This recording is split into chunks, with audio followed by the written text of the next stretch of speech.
আমার বাবা কখনো নিজেকে বদলাতেই পারল না।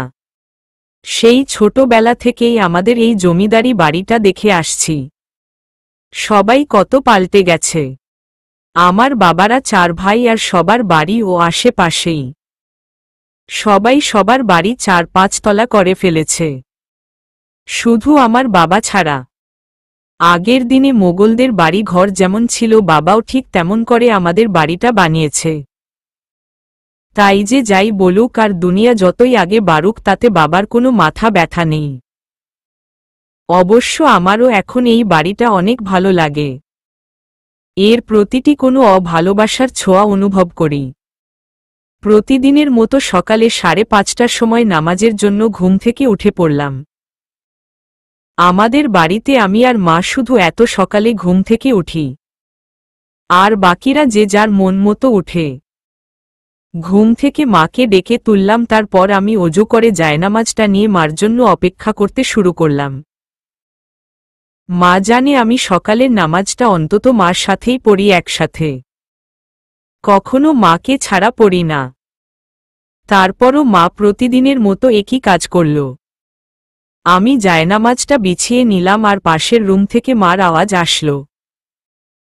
হঠাৎ কেউ যদি আমাকে এমন পিছন থেকে ডাকে, তাহলে আমার হাত পা কেন জানি না কাঁপতে শুরু করে। আর এটা নিয়ে আমার 2 বোন আর ভাই অনেক মজা করে আমাকে নিয়ে। সবাই ভীতু বলে বলে সারাদিন রাগাতে থাকে। এত সকালে মার মুখে আমাকে বলা প্রথম কথাটা হলো, আসিয়া নূর, তুই আবার আমাকে রেখে নামাজে দাঁড়িয়ে যাসনি তো? আমার জন্য একটু অপেক্ষা কর মা, আমি আসছি। আসিয়ার মা। আসিয়া নূর ভাই বোনের মধ্যে সবার ছোট এবং বাবার সবচেয়ে আদরের মেয়ে। ছোট থেকে আসিয়া নিজের ইচ্ছেমতো কোনো কাজ করেনি। কিছু করার আগে সবসময় বাবা মাকে জিজ্ঞেস করে নিত।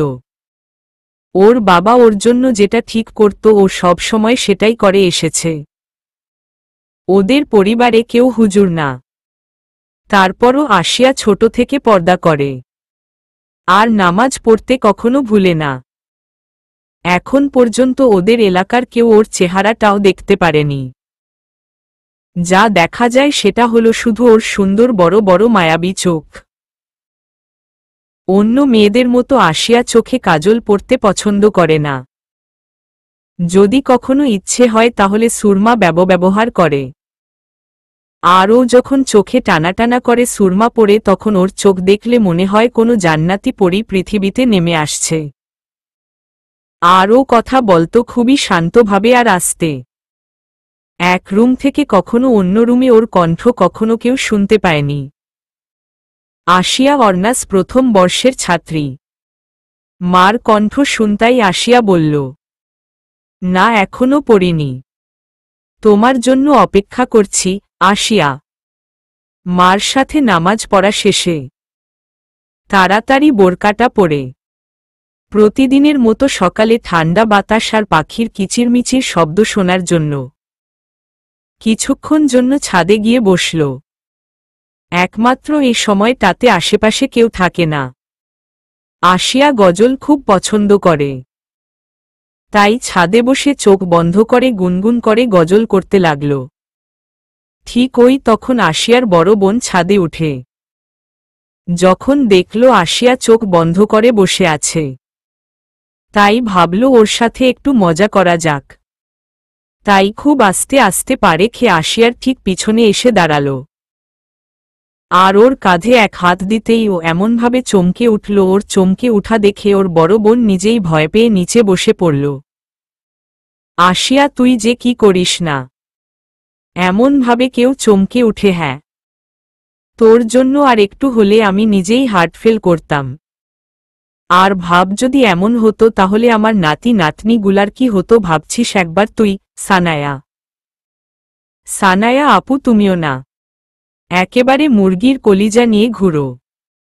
ভয় তুমি আমাকে দেখাতে আসছ, আর নিজেই ভয় পেয়ে গেলা আজীব। আর এই তোমার নাতি নাতনি কই পাইলা? এখনো তো তোমার বিয়েই হলো না, আর আমরা আমাদের দুলাভাই পাইনি। তাহলে এই নাতি নাতনি মানে? আসিয়া ও তুই অনেক বোকা বুঝলি নূর। দেখ এখন যদি আমি ভয়ে হার্ট ফেল করে মারা যেতাম, তাহলে আমার আর কখনো বিয়ে হতো না, আর বিয়ে না হলে বাচ্চা কাচ্চাও হতো না। আর কথার মাঝেই আসিয়া সানায়াকে থামিয়ে দিল। সানায়া, হইছে থাক বুঝছি, তুমি চিন্তা করো না, তোমার কিছু হবে না। আল্লাহ তাআলা তোমাকে আমার হায়াতটাও দিয়ে দিক, এটাই দোয়া করব। চলো এখন নিচে যাওয়া যাক।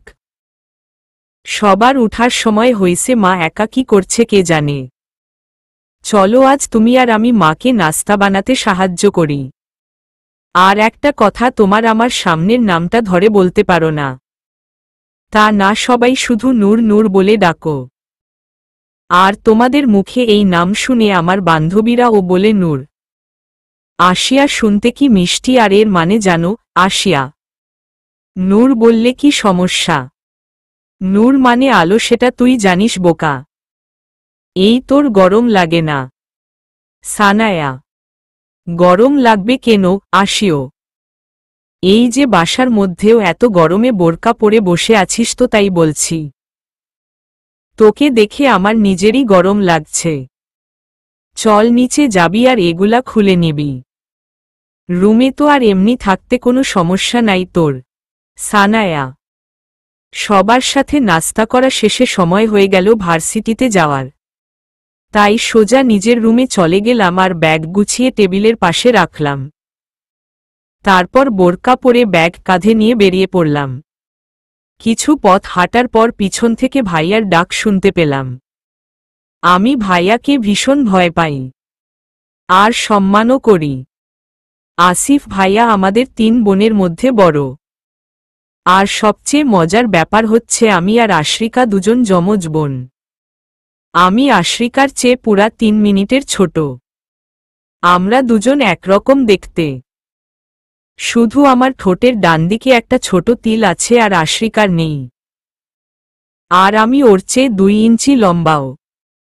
যাই হোক, ভাই যদিও আমাকে অনেক ভালোবাসে ছোট বলে, তারপরও বড় ভাই বলতে কথা মনে কেন জানি না ভয়টা থেকেই যায়। ভাইয়া কণ্ঠ শুনে পিছনে ঘুরে তাকালাম। আসিয়া পিছনে তাকিয়ে দেখে আসিফ হাতে ছাতা নিয়ে দৌড়ে ওর কাছেই আসছে। আসিয়া মনে মনে চিন্তা করতে লাগল, ভাইয়া ছাতা নিয়ে কেন এভাবে দৌড়ে আসছে আমার দিকে। আসিফ আসিয়ার সামনে এসে ছাতাটা ওর হাতে ধরিয়ে দিয়ে বলল, গাড়ি থাকতেও যেহেতু তুমি পায়ে হেঁটে ভার্সিটিতে যাবে বলে ঠিক করেছ, তাহলে আবহাওয়া দেখে সাথে অন্তত ছাতাটা তো রাখা দরকার, তাই না? আসিফ আস্তে করে, সরি ভাইয়া, আমি খেয়াল করিনি। আসিয়া, আচ্ছা ঠিক আছে, এজন্য সরি বলতে হবে না। এখন আমি কি তোমাকে ভার্সিটি পর্যন্ত এগিয়ে দিয়ে আসব? আসিফ, না, তোমার আসতে হবে না, আমি ঠিক চলে যাব। আসিয়া। আসিফ চলে যাওয়ার পর আসিয়া ও ভার্সিটিতে পৌঁছে গেল। ক্লাসে ঢুকতেই পপি আসিয়াকে দেখে জড়িয়ে ধরল। নূর আমার জান, এত দেরি করলি কেন? আর এ কি তোর হাতে ছাতা কেন? বাহিরে কি বৃষ্টি হচ্ছে নাকি? বলে ক্লাসরুম থেকে বের হয়ে বারান্দায় গিয়ে উকি মেরে দেখতে শুরু করল। কই, বৃষ্টি তো নাই। কিরে, আজ তোর কি হইছে হুম? কার কথা ভাবতে ভাবতে ছাতা নিয়ে আসছো ভুলে? পপি, কার কথা ভাবব আসিয়া? কার কথা আবার? তোর স্বপ্নের হিরোর কথা, যার দেখা তুই এখনো পাসনি, কিন্তু অপেক্ষা করছিস। হু হু বল না। পপি, আস্তাগফিরুল্লাহ পপি, তুই আমার বেস্ট হয়ে এই চিনেছিস আমাকে। আমার কোনো স্বপ্নের হিরোকে নিয়ে ভাবার সময় না, একেবারে নাই। এ কাজের জন্য আল্লাহ আমাদের এখানে পাঠায় নাই, বুঝলা? যা করা উচিত সেটা তো এতবার বলে ও করাতে পারছি না, আর আসছে হিরো নিয়ে কথা বলতে। হিরো তারাই পায় যারা আল্লাহর পথে চলে, এটা তুই বুঝবি না। তোর ছোট মস্তিষ্কে এত জোর দেয়া ঠিক হবে না। আসিয়া, ও তুই অনেক বোরিং। এখন এমন কেউ আছে তোর মতো? উফফ, আমি তো আল্লাহর কাজ করতে পারছি না। তাই তো তোর সাথে থাকি। কারণ আমার দাদি কি বলে জানিস? বলে যে আল্লাহর কাজ করে তার সাথে চললেও নাকি কিছু সওয়াব পাওয়া যায়। আর তুই তো আমার কলিজার বান্ধবী, তুই কি জান্নাতে গেলে আমার জন্য আল্লাহকে একটু সুপারিশ করতে পারবি না? বাচ্চাদের মতো মুখ করে পপি। উফ অফ, তোকে বুঝানো বেকার। যাই হোক চল ক্লাসে। আর হ্যাঁ, ছাতাটা আমি নিয়ে আসিনি, ভাইয়া এসে দিয়ে গেছে। বলল আকাশে মেঘ করেছে, বৃষ্টি হতে পারে। আসিয়া ভার্সিটিতে সবগুলো ক্লাস শেষ করে আসিয়া বাড়িতে যাওয়ার জন্য হাঁটতে শুরু করল। মাঝপথে আসতেই হঠাৎ প্রচণ্ড বাতাস সহ বৃষ্টি পড়তে শুরু করল। আসিয়া মনে মনে ভাবছে, ভাগ্যিস ভাইয়া ছাতাটা দিয়ে গিয়েছিল, তা না হলে আজ পুরা মুরগির মতো ভিজে বাসায় ফিরতে হতো। বৃষ্টি আর মেঘলা আকাশ আমার খুব পছন্দ। আর বৃষ্টিতে ভিজতেও, কিন্তু সেটা রাস্তায় মধ্যে। ব্যাগ থেকে ছাতাটা বের করে, ছাতাটা মেলে নিল। আর কিছু দূর যেতেই দৌড়ে একটা ছেলে আসিয়ার সামনে এসে দাঁড়াল।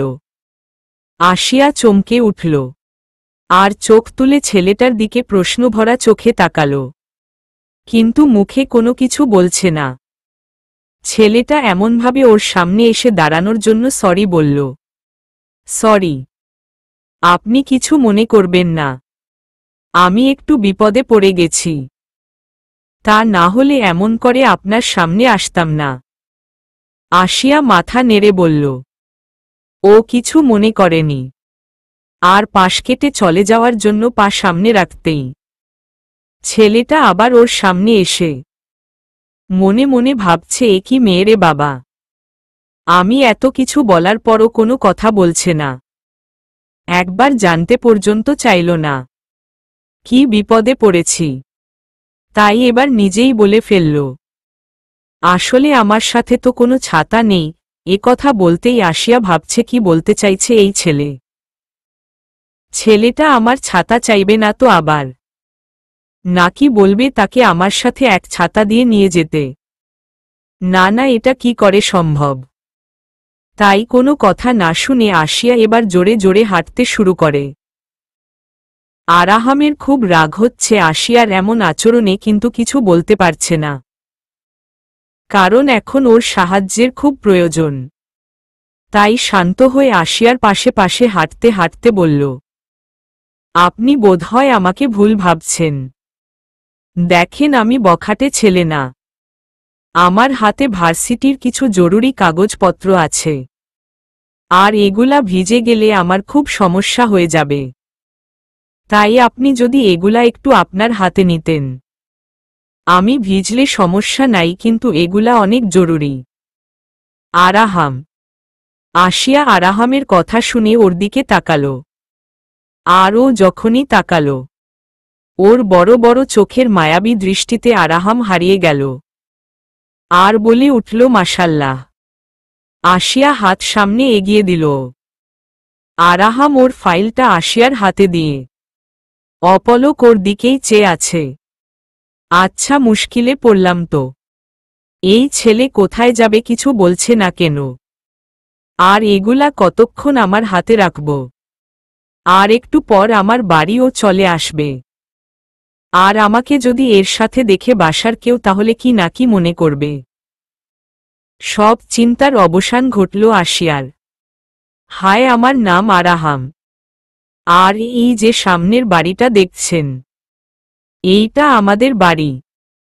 এগুলা এখন আমাকে দিয়ে দিন বাড়ি চলে আসছে। আরাহাম মনে মনে, ওই লোকটা তাহলে আমাদের বাড়ির পাশের বাড়িতে থাকে।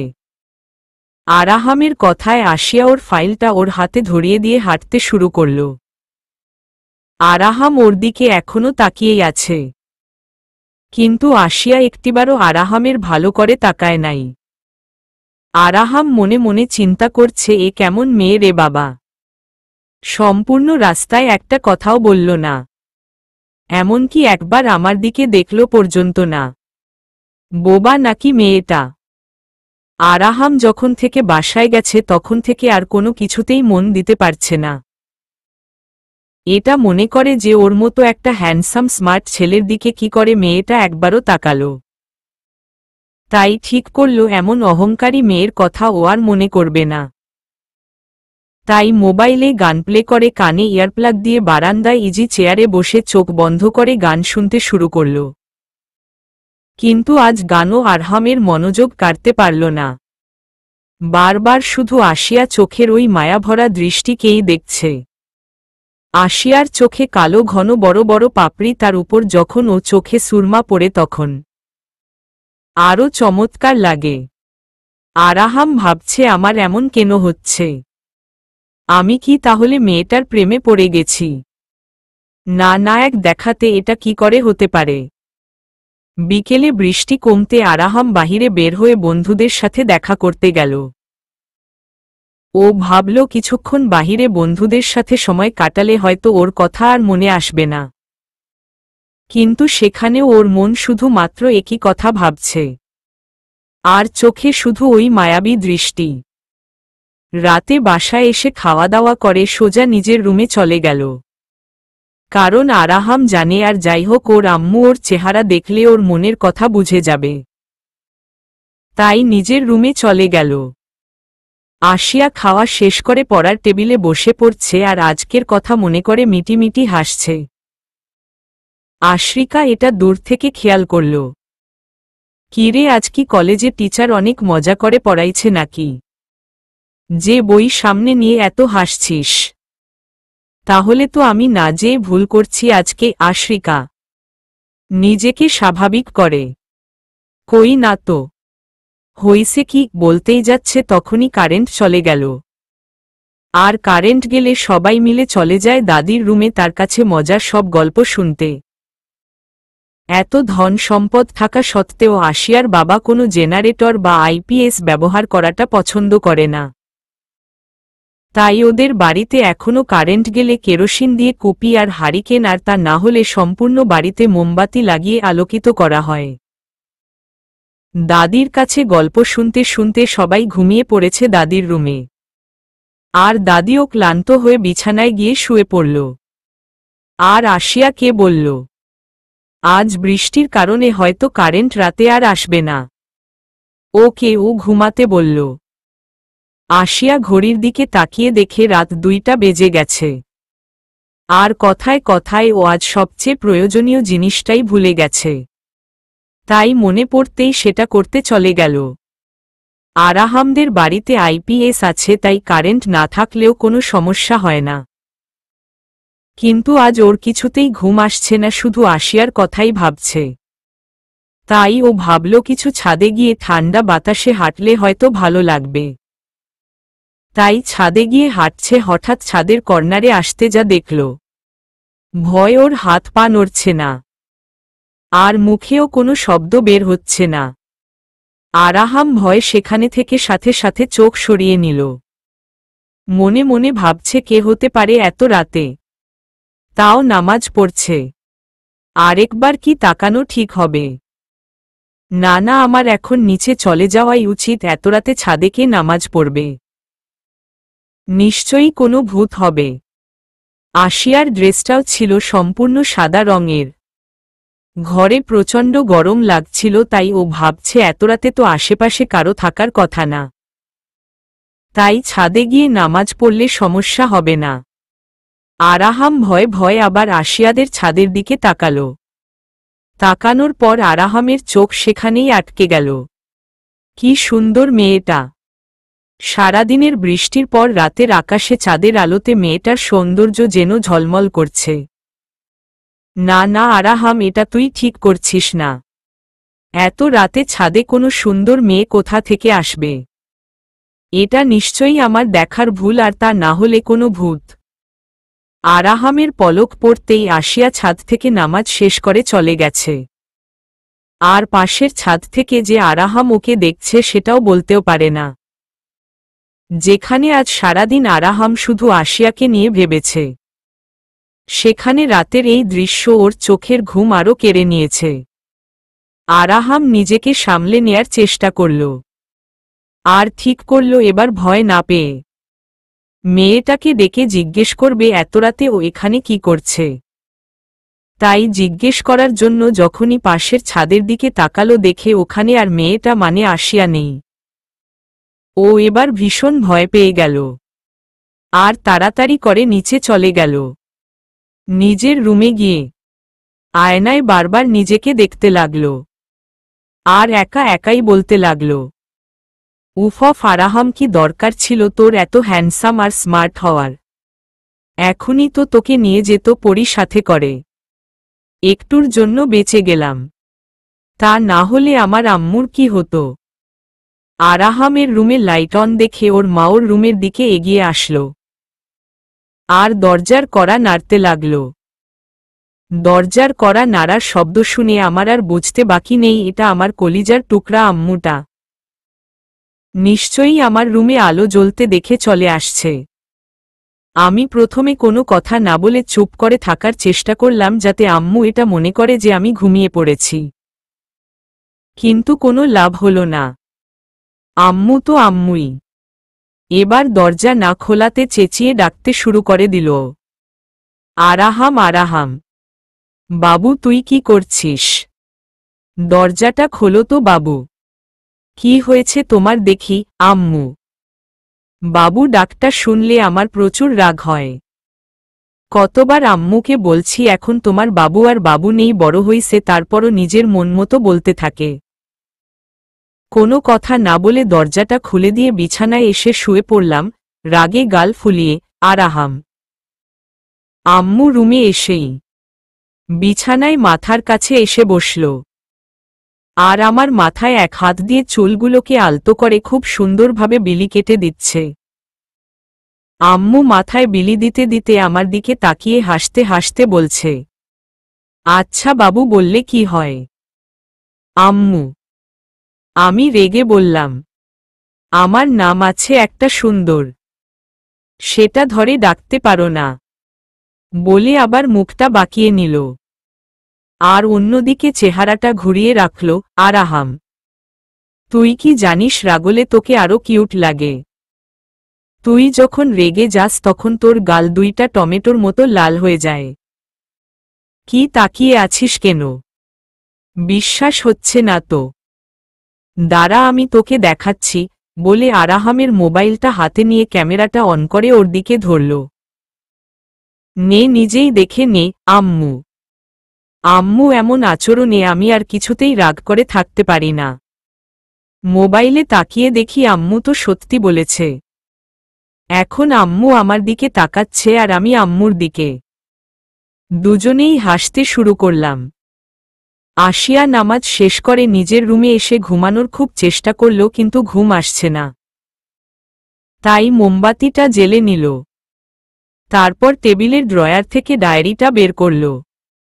এই ডায়েরিতে আসিয়া ওর মনের না বলা কথাগুলো লিখে থাকে। আসিয়া খুবই শান্ত আর একটু লাজুক টাইপের মেয়ে। অনেক সময় ও সহজ কথাগুলো ও কাউকে বলতে পারে না আর খুব কম কথা বলে।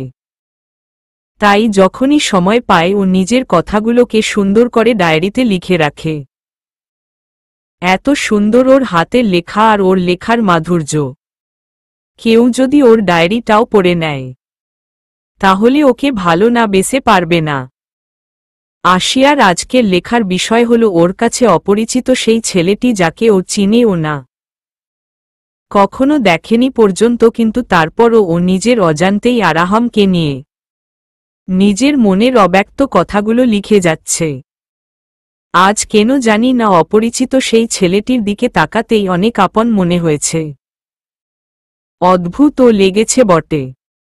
আমার সাথে এর আগে এমন কখনো ঘটেনি। রাস্তায় প্রচুর বৃষ্টিতে সাহায্য চাইবে, তাও নিজেকে বৃষ্টি থেকে বাঁচানোর জন্য না। আজ কেন জানি না এই প্রথম আমার ডায়েরির পাতায় কোনো ছেলেকে নিয়ে লিখছি, যেখানে শুধু গজল আর ভালো লাগার দিনগুলো স্মৃতি হয়েছিল। কাছের লোকগুলো ছিল, না বলা কত কথা ছিল। তাহলে আরাহামকে নিয়ে লেখাটা কি আমার মনের কোনো? আসিয়া এখানেই লেখা বন্ধ করে দিয়ে চিন্তা করতে শুরু করল, ও কেন নিজের ডায়েরিতে ওকে নিয়ে লিখল।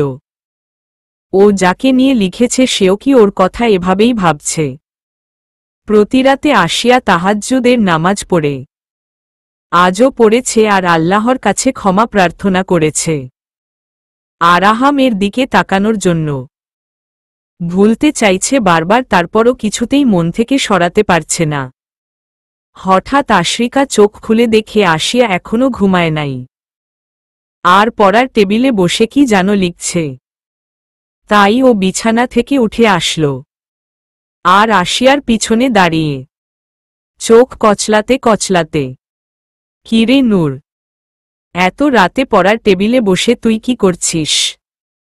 ভার্সিটির কোনো কাজ বাকি আছে তোর? আশরিকা আসিয়া ডায়েরিটা তাড়াতাড়ি ড্রয়ারের মধ্যে রেখে দিয়ে, কই কিছু না তো, ঘুম আসছিল না, তাই ডায়েরিতে নতুন একটা গজল লেখার চেষ্টা করছিলাম।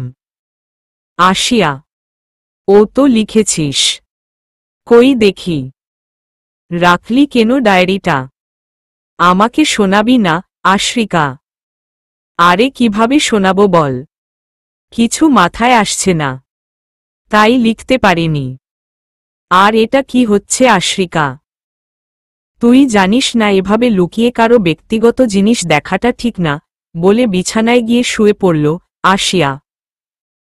আরে দেখলাম কখন, আমি তো এমনিতেই জিজ্ঞেস করলাম।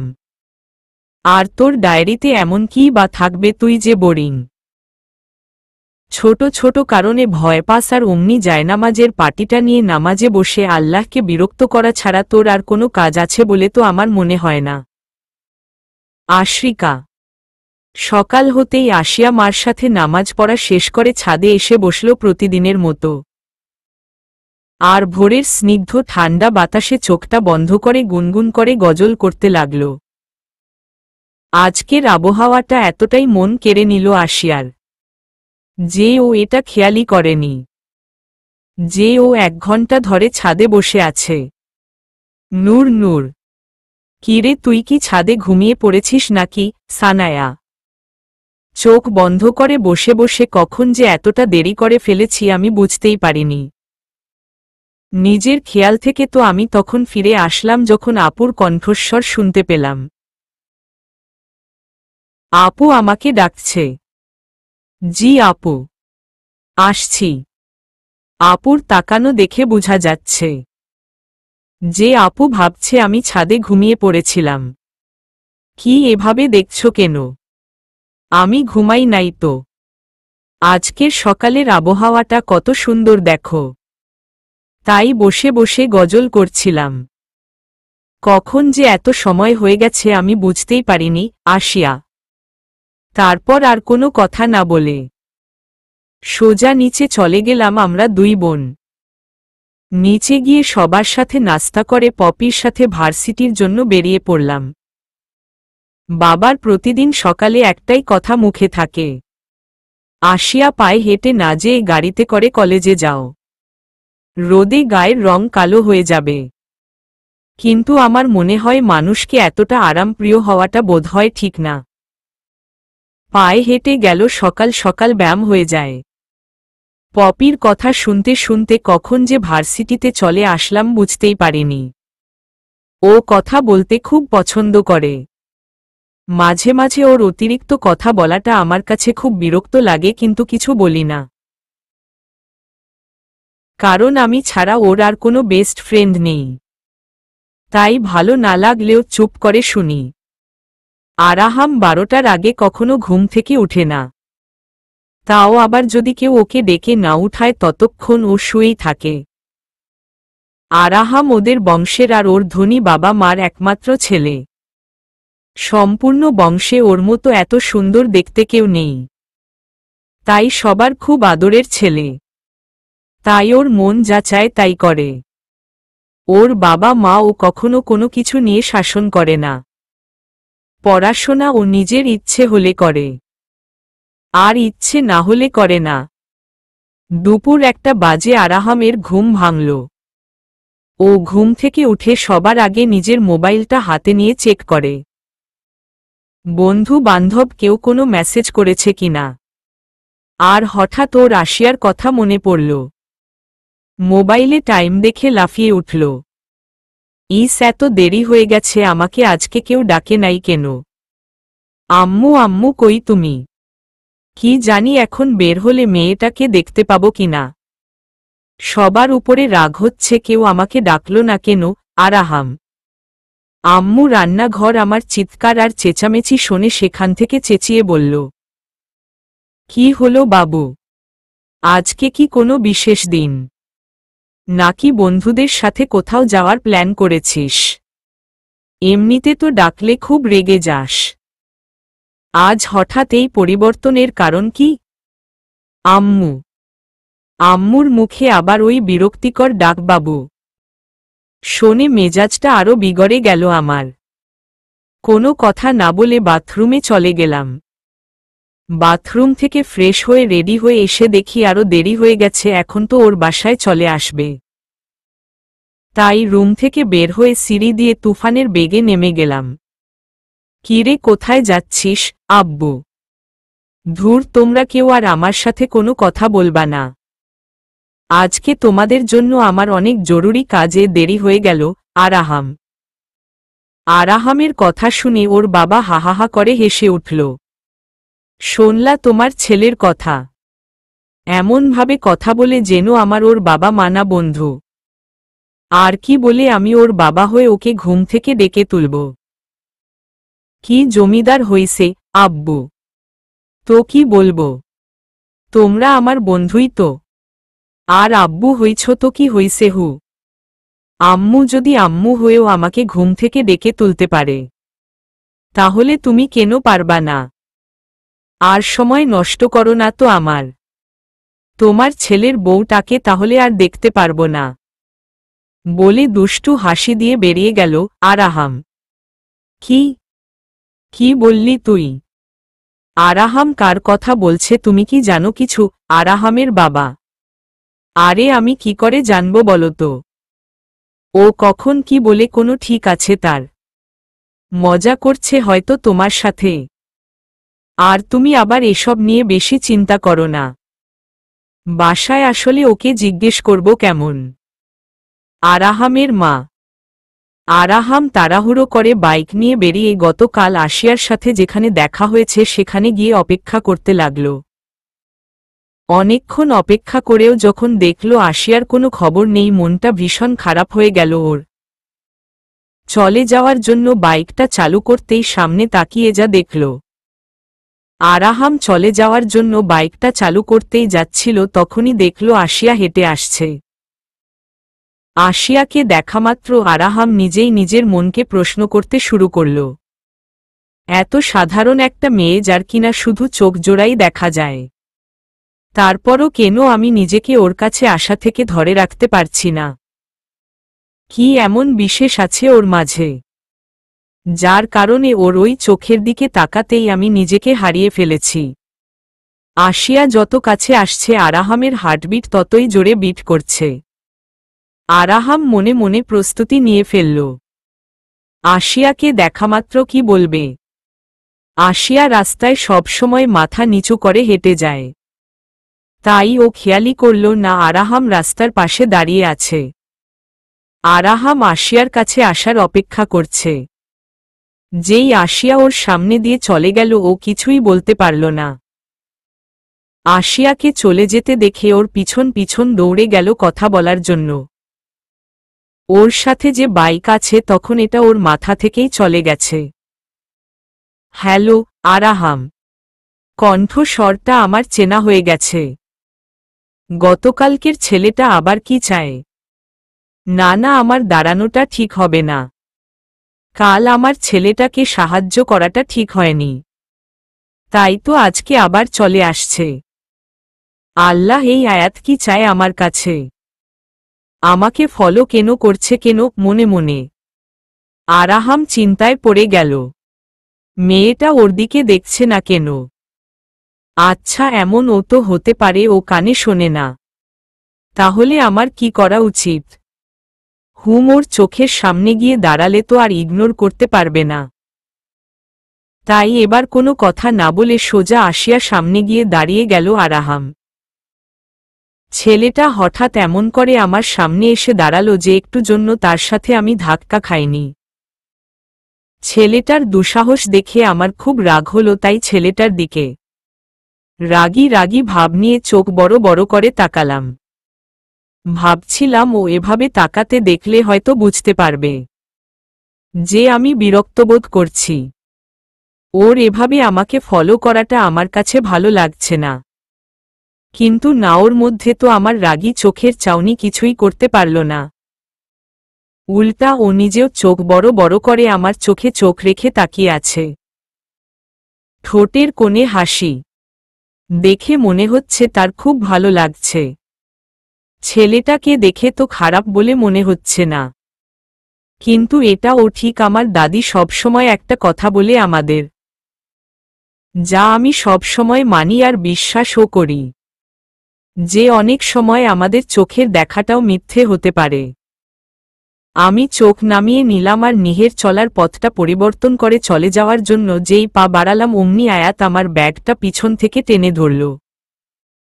ব্যাগটা হঠাৎ টান দেয়াতে আমার কাঁধে অনেক জোরে চাপ লাগে। এত জোরে টান লাগাতে ব্যথায় আমি দাঁড়ানো থেকে বসে পড়লাম কাঁধে হাত রেখে। আসিয়া, ও সরি, আমি তোমাকে ব্যথা দিতে চাইনি, বলে নিজের হাতটা ওর সামনে এগিয়ে দিল। আরাহাম আসিয়া ওর হাতটা ধরল না, নিজেই কষ্ট করে উঠল। আপনি কি কারণে আমার পিছু নিয়েছেন? আমি কোনো কথা বলছি না, তারপরও কি আপনার বুঝতে সমস্যা হচ্ছে যে আমি আপনার সাথে কোনো কথা বলতে চাই না? গতকাল মানবতার খাতিরে সাহায্য করেছি বলে এটা আমার দুর্বলতা ভাবার ভুল করবেন না। আশা করি বুঝতে এখন আর কোনো সমস্যা নেই আপনার, বলে আবার হাঁটা শুরু করে দিলাম। আসিয়া, ও হ্যালো বোরকা। ভাবটা একটু বেশি হয়ে গেল না তোমার? আমি আজ কোনো নতুন সাহায্যের জন্য এখানে আপনাকে ফলো করছি না। কাল যে মানুষটি আমার এত বড় সাহায্য করেছে তার নামটা কি জানার কোনো অধিকার নাই আমার? আরাহাম, দেখেন আয়াত, আমার রাস্তাটা ছাড়ুন। কেউ দেখলে অযথা আমি ঝামেলায় পড়ে যাব। আসিয়া, কে আয়াত? আমার নাম তো আরাহাম। গতকাল কেই তো বলেছি আপনাকে। এরই মধ্যে ভুলে গেলেন নাকি? সবাই ভালোবেসে আররু বলে ডাকে, তুমিও বলতে পারো ভালোবেসে আরাহাম। যখন ছেলেটা বলল ও আয়াত না, ওর নাম আরাহাম আমি যে কি পরিমাণ লজ্জাবোধ করছি বলতে পারবো না। এত বড় ভুল কি করে করলাম আমি? কথা না বলাটাই তো ঠিক ছিল। কেন যে কথা বলতে গেলাম মনে মনে। ও আচ্ছা, আমি ঠিক খেয়াল করিনি তাই ভুলে। আসিয়া, আরে এটা তেমন কোনো সমস্যা না। তোমার মুখে আয়াত নামটা বেশ সুন্দর শোনাচ্ছে, তুমি আয়াত বলেই ডাকো। কিন্তু তোমার নামটা কি এখনো আমাকে বলবে না? আরাহাম মাথা নেড়ে না করে চলে গেল। আরাহাম তারপরও আসিয়ার পিছন পিছন আসতে লাগল। বাড়ির কাছে আসতেই আরাহাম থেমে গেল। আসিয়া বাড়ির ভিতরে ঢুকবে এমন সময় ওর দাদি বারান্দা থেকে আসিয়া নূর বলে ডেকে উঠল। আর তখনই আরাহাম আসিয়ার নামটা শুনে নিল। পকেটে মোবাইল বাজছে কিন্তু সেদিকে ওর কোনো খেয়াল নেই। আর ওর বন্ধুরা ওকে ফোনে না পেয়ে চিন্তায় ওদের বাড়িতে এসে দেখে আরাহাম বাড়ির রাস্তায় দাঁড়িয়ে আছে আর পাশের বাড়ির দিকে অপলকভাবে তাকিয়ে আছে আর হাসছে। ওর এই পাগলামি অনেকক্ষণ দাঁড়িয়ে থেকে ওর বন্ধুরা দেখে তারপর সবাই ওকে নিয়ে মজা করতে শুরু করল। কিরে আরাহাম, এতক্ষণ কত সুন্দর একটা খেয়ালে ছিলাম, কিন্তু কোথা থেকে যে এই বদের হাড্ডিগুলা চলে আসছে? আমি খেয়ালই করিনি কখন যে ওরা আসলো। ওদের কণ্ঠ শুনে আমি নিজের খেয়াল থেকে বেরিয়ে এলাম আর প্রচণ্ড রাগে ওদেরকে বললাম, কি হইছে? তোরা এখানে কেন এসেছিস? যা তো এখন। আমি এখন কোথাও যাব না তোদের সাথে। আরাহাম, আরে রিল্যাক্স বাবা, তুই এত রেগে যাচ্ছিস কেন? তোর কি হইছে? আজ তোর আচরণটা একটু আলাদা লাগছে। বারবার ওইদিকে তাকিয়ে কি দেখছিস? ওইখানে তো কেউ নেই। তোকে এতবার কল করলাম, তুই কলটা রিসিভ করছিস না, তাই খুব চিন্তা হচ্ছিল। আর দেখতেই পাচ্ছি সেজন্য আমরা এখন এখানে। তোরা বুঝবি না রে, ওইখানেই তো আমার সব। কি হা করে তাকিয়ে আছিস কেন? সত্যি বললাম আরাহাম। বন্ধুরা অবাক হয়ে বলল, কি বলছিস তুই? তুই আর প্রেম? কে সেই মেয়ে? তুই দেখেছিস মেয়েটাকে? আর মেয়েটা কি এই বাড়িতে থাকে? প্রেমে পড়েছি কিনা সেটা জানি, শুধু এতটুকু বলতে পারি, যখন থেকে আমি ওকে দেখেছি ওর ওই চোখের মায় পড়ে গেছি। কাল থেকে শুধু একজনের কথাই মনের ভিতর ঘুরছে, যা আমাকে ঘুমোতে দিচ্ছে না। ওর এক ঝলক আমার মস্তিষ্কে এতটাই প্রভাব ফেলেছে যার কারণে আমি আজব সব জিনিস দেখছি, জানিস না। আরাহাম, আরাহাম, তুই এই বাড়ির কোনো মেয়েকে দেখে এত পাগল হয়ে গেলি? হুম, আমি তো শুনেছি এই বাড়িওয়ালার 3 মেয়ে আর 1 ছেলে। তুই কোনো তার জন্য দিওয়ানা হয়ে গেলি একদিনে? দোস্ত, আমি ওর চেহারা দেখতে পাইনি, কারণ মেয়েটা বোরকা পরা ছিল। চোখ 2টা ছাড়া আর কিছুই দেখা যায় না। আরাহাম, সবাই ওর কথা শুনে হেসে উঠল। বোরকা পরা মেয়ে চেহারা দেখিস নাই? তাহলে এত পাগল কি করে হইলি? হুম। ওদের মধ্যে আরেকজন বলে উঠল মজা করে, ওই তোরা চুপ কর। আমি বুঝছি আরাহাম নিশ্চয়ই ওই মেয়ের কণ্ঠ শুনে প্রেমে পড়ছে। তবে দোস্ত, তুই রাগ না করলে একটা কথা বলি। আরাহাম বাদে বাকিরা বলল, হুম, বল না। যে মেয়েরা বোরকা পরে তারা কিন্তু বেশিরভাগই দেখতে সুন্দর হয় না, কিন্তু হ্যাঁ, ওদের কণ্ঠটা বেশিরভাগ সময়ই মিষ্টি হয়। তাই কণ্ঠ শুনে ধোকায় পড়িস নাই তো? আরাহাম রাগান্বিত কণ্ঠে বন্ধুদেরকে বলল, ধ্যাত, তোরা এখন যা তো। তোরা বুঝবি না। ওর চেহারা দেখা যায় না এটা ঠিক, কিন্তু ওর চোখ 2টা মাশাল্লাহ দোস্ত, এমন চোখের আগে আমি কখনো দেখিনি। টানা টানা বড় 2টা চোখ, চোখের লেন্স ব্রাউন কালারের, তার উপরে ও সেদিন চোখে সুরমা পরা ছিল। ওই চোখে তোরা তাকালে তোরাও হারিয়ে ফেলতি নিজেকে। চোখে যেন জান্নাতি নূরের আলো ঝলমল করছে। নাম জানার জন্য কাল থেকে পিছনে পড়ে আছি বলল না। অবশেষে বাড়ির কাছে এসে জানতে পারলাম। আরাহাম, কি জানতে পারলি? মেয়েটি বলেছে কি নাম ওর? না, ও বলে নাই। একজন বৃদ্ধ মহিলা ওকে আশিয়া নূর বলে ডাকল। যেমন চোখের সৌন্দর্য তেমনি নাম। আরাহাম, কি বললি? নামটা আশিয়া নূর? আরে, এই নাম তো আমি আগেও শুনেছি, আমার ভাইয়ার মুখে। ভাইয়ার মুখে আশিয়ার নামটি শুনেছে বলতেই আরাহামের মুখটা কালো হয়ে গেল, আর মনে মনে ভাবতে লাগল, তার মানে ওর ভাইয়ের সাথে আশিয়ার লাভ, আর এজন্যই কি ও আমাকে এড়িয়ে চলছে, আমার সাথে কথা বলতে চায় না। না না, এসব আমি কি ভাবছি? এটা কখনো হতেই পারে না। ওর চোখের ভাষায় এমন কিছুই ছিল না যাকে আরাহাম নিজের বলে মেনে নিয়েছে। তাকে এ জীবনে আর অন্য কারো হতে দেয়া যাবে না। আশিয়া শুধু আমার, ওর চোখের নূরের আলো, সেটাও শুধুই আমার জন্য। আজ ও আমাকে এড়িয়ে যাচ্ছে ঠিক, কিন্তু একদিন না একদিন ও আমাকেই ভালোবাসবে। আরাহামকে বাড়ির নিচে বন্ধুদের নিয়ে আড্ডা দিতে দেখে ওর মা ওকে ডাকতে শুরু করল।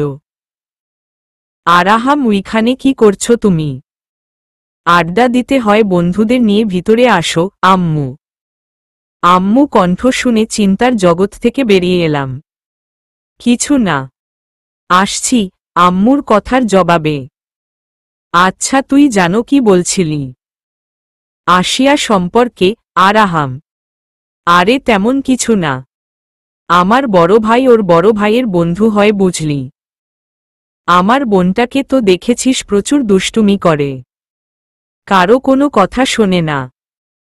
তখন ভাইয়া ওকে বুঝানোর জন্য আশিয়ার উদাহরণ দেয়, বলে আমার বন্ধুর বোন আছে একটা, কি শান্ত ভদ্র এলাকায় এখন পর্যন্ত কেউ ওর চেহারা দেখেনি। বাড়ি থেকে শুধু কলেজ যাওয়ার জন্য বের হয়, 5 ওয়াক্ত নামাজ পড়ে, আরও অনেক এমন কথা আছে। এই মেয়েকেই তোর পছন্দ হলো? কথাটা শুনে আরাহাম চোখ রাঙিয়ে তাকালো বন্ধুর দিকে। আরে তুই রেগে যাচ্ছিস কেন? আমি তো এজন্য বললাম, কারণ এই মেয়ে মনে হয় না কারো প্রেমে পড়বে। তাই বললাম কি কেন ওই পথে পা বাড়াচ্ছিস, অযথা কষ্ট পাবি। এখনো তেমন কিছু হয়নি, ভুলে যা দোস্ত। হইছে কথা শেষ, এখন তাহলে তোরা যা। সাহায্য করতে না পারলে ফালতু কথা বলতে কে বলছে? আরাহাম। বন্ধুরা চলে যাওয়ার পর আরাহাম বাড়ির ভিতরে চলে গেল, আর নিজের রুমের বারান্দায় বসে বসে আশিয়াদের বাড়ির দিকে তাকিয়ে চিন্তা করতে লাগল। কোনো রুমে থাকতে পারে আশিয়া? এত কাছাকাছি থাকা সত্ত্বেও কি ওকে দেখতে পারবো না এক নজর? আশিয়া দাদির কণ্ঠস্বর শুনে বাসায় ফিরেই আগে দাদির রুমে গেল। দাদি, তোমার কিছু লাগবে? আশিয়া, না, তুই এখানে আয়, আমার পাশে বসো তো একটু। দাদি, তুমি ওষুধটা খাচ্ছ তো তোমার ঠিক মতো? হাঁটুতে ব্যথা নেই তো? আমি কি একটু টিপে দিব পাটা? দাদি, আশিয়া, না, কিছু করতে হবে না, আমি ঠিক আছি, তুই আমার কাছে আয়। দাদি, আমি একেবারেই ভুলে গেছি। দাদি সব সময় আমি বাড়িতে আসলেই আমাকে নিজের কাছে বসিয়ে আমার মাথায় তেল দিয়ে বিলি কেটে কেটে ম্যাসাজ করে দেয়। কারণ দাদি এখনো মনে রেখেছে আমি যখন বেশি পড়াশোনা করি আমার মাথায় ব্যথা করতে শুরু করে। দাদির হাতের ছোঁয়ায় আমি কখন যে ঘুমিয়ে পড়েছি নিজেই টের পাইনি। ঘুম ভাঙল সন্ধ্যা 7টায়, তাও কারেন্ট চলে যাওয়াতে। ঘুম থেকে উঠে আমি ও বড় আপুর সাথে মিলে মোমবাতি দিয়ে সম্পূর্ণ মহলটাকে আলোকিত করার জন্য লেগে গেলাম। সব রুমে লাগানো শেষ করে আপুকে বললাম রুমে চলে যেতে, আর আমি ছাদে চলে গেলাম মোমবাতি জ্বালানোর জন্য। সিঁড়ির শেষ মাথায় মোমবাতি লাগিয়ে যখনই নিচে নেমে আসার জন্য পা বাড়ালাম তখনই হঠাৎ করে অনেক জোর একটা শব্দ শুনতে পেলাম। পিছন দিকে ঘুরে তাকানোর আগেই একজোড়া হাত আমার চোখে আটকে দিল। কে? ভয় ভয় আশিয়া। আয়াত দুষ্টুমি করে বললাম, আরাহাম, আপনি এখানে কি করছেন? আর কিভাবে আসলেন এখানে? আর সবচেয়ে বড় কথা, আপনাকে এত বড় সাহস কে দিল যে আপনি আমার চোখে হাত রাখেন?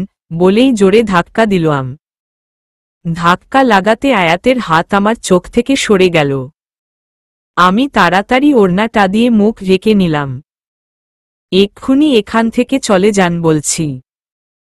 আমি ভদ্রভাবে আস্তে কথা বলছি বলে এর মানে এই না যে আপনি আমার সাথে যা খুশি নিজের মন মতো করার সুযোগ পেয়ে গেছেন। প্রয়োজন হলে এই নিচু কণ্ঠস্বর ও তার রূপ বদলাতে সময় নিবে না। বলে পা সামনে বাড়ালাম নিচে নামার জন্য, কিন্তু আয়াত বারবার কেন জানি না এত কথা বলার পরও আমার সামনেই চলে আসছে। আমি খুব বিরক্তভাবে তার দিকে তাকালাম। আশিয়া, আমার দিকে আর কত বিরক্তভাবে তাকাতে পারো আমি সেটাই দেখার অপেক্ষায় আছি। আশিয়া, আমি কি কোনো ভুল করেছি? যদি ভুল করে থাকি তাহলে তুমি আমাকে কি শাস্তি দিতে চাও বলো? তুমি যা বলবে আমি সেটাই শুনব। বলেই ওর মাথায় হাতটা রেখে তোমাকে ছুঁয়ে বললাম, আরাহাম, আমাকে ছুঁয়ে বাজে কথা বলার সাহস কে দিল আপনাকে? আর আমি তো এটা বুঝতে পারছি না আপনি কি চান আমার কাছে? বারবার কেন এভাবে আমার সামনে এসে দাঁড়ান? আমার এসব ভালো লাগে না, কতবার বলবো? আশিয়া, তুমি যতবারই এই কথা বলো না কেন আমার কানে সেটা ঢুকবে না। কারণ কি জানো আরাহাম, আমি সেই সব কিছুই জানতে চাই না। আপনি একটু আগে আমার কাছে জানতে চেয়েছেন না। আমি যা বলবো আপনি তাই করবেন। আসিয়া আসিয়া নূর একদম সত্যি বলেই দেখো। আমি তোমাকে কথাটা শেষ করার আগেই আরাহাম, আমি চাই আপনি আর কোনো দিন আমার চোখের সামনে না আসেন। বলে আর পিছন দিকে তাকালাম না। সোজা নিচে নেমে নিজের রুমে চলে আসলাম। আসিয়া আসিয়া নূর প্লিজ এরকম একটা কথা তুমি আমাকে বলতে পারো না। এটা আমার জন্য অনেক কষ্টের হয়ে যাবে। ধ্যাত এত কঠিন মন একটি বার যাওয়ার সময় আমার দিকে দেখল পর্যন্ত না। কি করে ওর সামনে না এসে থাকব? সামনে আসাটা তোমাকে বিরক্ত ফিল করাচ্ছে তো? ঠিক আছে, তোমার দূরে থেকেই তোমার ছায়া হয়ে থাকব। শুধু তুমি নিজে দেখতে পাবে না। দুটি বাড়ি এত কাছে যার কারণে এক ছাদের উপর দিয়ে আরেক ছাদে খুব সহজেই চলে আসা যায়। আরাহাম ওদের ছাদে চলে গেল। এরপর দুদিন আসিয়া ভার্সিটিতে যাওয়ার সময় এমনকি ছাদের আশেপাশেও আর আরাহামকে দেখতে পেল না। আসিয়ার চোখ শুধু আরাহামকে খুঁজে বেড়াচ্ছে। আসিয়া বই নিয়ে বসে থেকেও পড়ায় মন দিতে পারছে না। ওর মাথায় শুধু একটাই কথা ঘুরপাক খাচ্ছে, আরাহাম এর কিছু হয়নি তো? দুদিন পর আসিয়া মাঝরাতে ছাদে গেল তাহাজ্জুদ নামাজ পড়ার জন্য। তখন বারবার ওর চেহারায় এক আলো এসে পড়তে লাগল। নামাজ রেখে ও উঠে যেতেও পারছে না। আরাহাম দুচোখ ভরে আসিয়াকে দেখছে, যদিও ঘোমটার কারণে আসিয়ার চেহারা দেখা যাচ্ছে না, কিন্তু ওর উপস্থিতিই আরাহামের মুখের হাসি 10 গুণ বাড়িয়ে দেয়। যখনই আসিয়ার নামাজ পড়া শেষ হয় তখন সাথে সাথে ওর হাতের টর্চটা বন্ধ করে আড়ালে লুকিয়ে থাকে। আরাহাম মনে করে আসিয়া ওকে দেখেনি। একদিন আসিয়া সকালে ফজরের নামাজের পর ছাদে বসে গজল করতে করতে জোরে জোরে কাঁদতে শুরু করে দিল। আসিয়ার দাদি সেদিন কোনো এক কাজে সকালে ঘুম থেকে উঠে ছাদে আসে। তখন দেখে আসিয়া ওর চোখ বন্ধ করে গজল করছে আর অঝরে কাঁদতেছে। চোখ বন্ধ থাকায় আসিয়া দাদিকে দেখতে পায়নি। দাদি ওর পাশে এসে বসল আর আসিয়ার চেহারাটা নিজের দিকে ঘুরাল। দাদির স্পর্শ পেতেই আমি তাড়াতাড়ি নিজের চোখ মুছে নিলাম আর নিজেকে স্বাভাবিক করার চেষ্টা করলাম। দাদি, তুমি এখানে কি করছো? আর এত সকালে তুমি? কোনো কাজ থাকলে আমাকে রাতে বলে রাখলেই হতো। আমি সকালে ঘুম থেকে উঠে করে দিতাম। আসিয়া দাদিকে দেখে বোঝা যাচ্ছে দাদি খুব সিরিয়াস।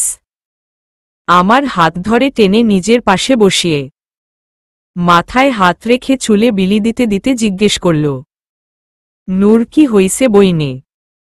তুই কাঁদছিস কেন? মা কিছু বলছে না? আসিফ বকা দিছে? কি নিয়ে মন খারাপ? দাদি কাপা কণ্ঠে, কই কিছু না তো। চলো নিচে চলে যাই। আসিয়া, মা কিছু বলে নাই, এটা তো তোর চোখ বলে দিচ্ছে। আর আসিফও কিছু বলে নাই। ঘটনা অন্য কিছু, তাই না? আমার চোখ বুড়া হলেও এই চোখকে ফাঁকি দেয়া কিন্তু এত সহজ না। কি হইছে বল আমাকে। দাদি, নিজের মনের সাথে লড়াইটা না আর আমার পক্ষে আর সম্ভব হয়ে উঠছে না। দাদি, আসিয়া, নিজের সাথে লড়াইটা কেন করছিস সেটা তো বল। দাদি, দাদি, আমি একজনকে খুব করে ভুলতে চাইছি। এজন্য যদি কোনো কাজ নাও থাকে তারপরও কোনো না কোনো কাজ খুঁজে নেই। তুমি জানো আয়াত যখন আমার সামনে চলে আসতো কোনো না কোনো কারণে, বারবার রাগ করার পরও আমার সাথে কথা বলার চেষ্টা করত, তখন আমার নিজের উপর খুব রাগ হতো। এটা চিন্তা করে যে নিশ্চয়ই আমার আচরণে কোনো সমস্যা আছে। আমি হয়তো আল্লাহর দেখানো পথে চলতে পারিনি, তাই তো ওই ছেলেটার আমার আচরণে মনে হয়েছে যে আমার মনে তার জন্য কিছু অনুভূতি হয়তো আছে। আর এটা ভেবে আমি নিজেকে কষ্ট দিয়েছি। নামাজে কেঁদেছি, আল্লাহর কাছে ক্ষমা চেয়েছি, আর বারবার একটা কামনা করেছি, শুধু আয়াতের চেহারাটা যাতে আমার মন থেকে মুছে দেয়। ও আশেপাশে আসলে আমার বিরক্ত লাগত, কারণ আমি ওকে যতই দেখতাম ততই ওকে ভুলাটা আমার জন্য কষ্ট হয়ে গেছিল। আমি তো এটাও জানি না দাদি, ও আমার পিছু কেন নিয়েছে। কি কথা আছে ওর আমার সাথে, যা ও আমাকে বলতে চায়। সেদিন যখন আমি ওকে আমার সামনে আসতে নিষেধ করেছি, আসিয়া, কোনো ছেলে তোর সাথে কিভাবে দেখা হলো? তুই ওকে ভালোবাসিস। বাসায় আসিফ আর তোর বাবা যদি এটা জানতে পারে তাহলে কি হবে বুঝতে পারছিস দাদি? এই পাশের বাড়িতে থাকে। কলেজ থেকে আসার পথে বৃষ্টি হচ্ছিল, সেদিন মনে আছে। আয়াতকে আমি সেদিন প্রথম দেখেছি। ওর কাছে ছাতা ছিল না বলে ও নিজের কাগজপত্র আমার কাছে রাখার জন্য অনুরোধ করে। সেই থেকে ও বারবার আমার সামনে চলে আসছে। আমি জানি না এসব কি হচ্ছে, আসিয়া।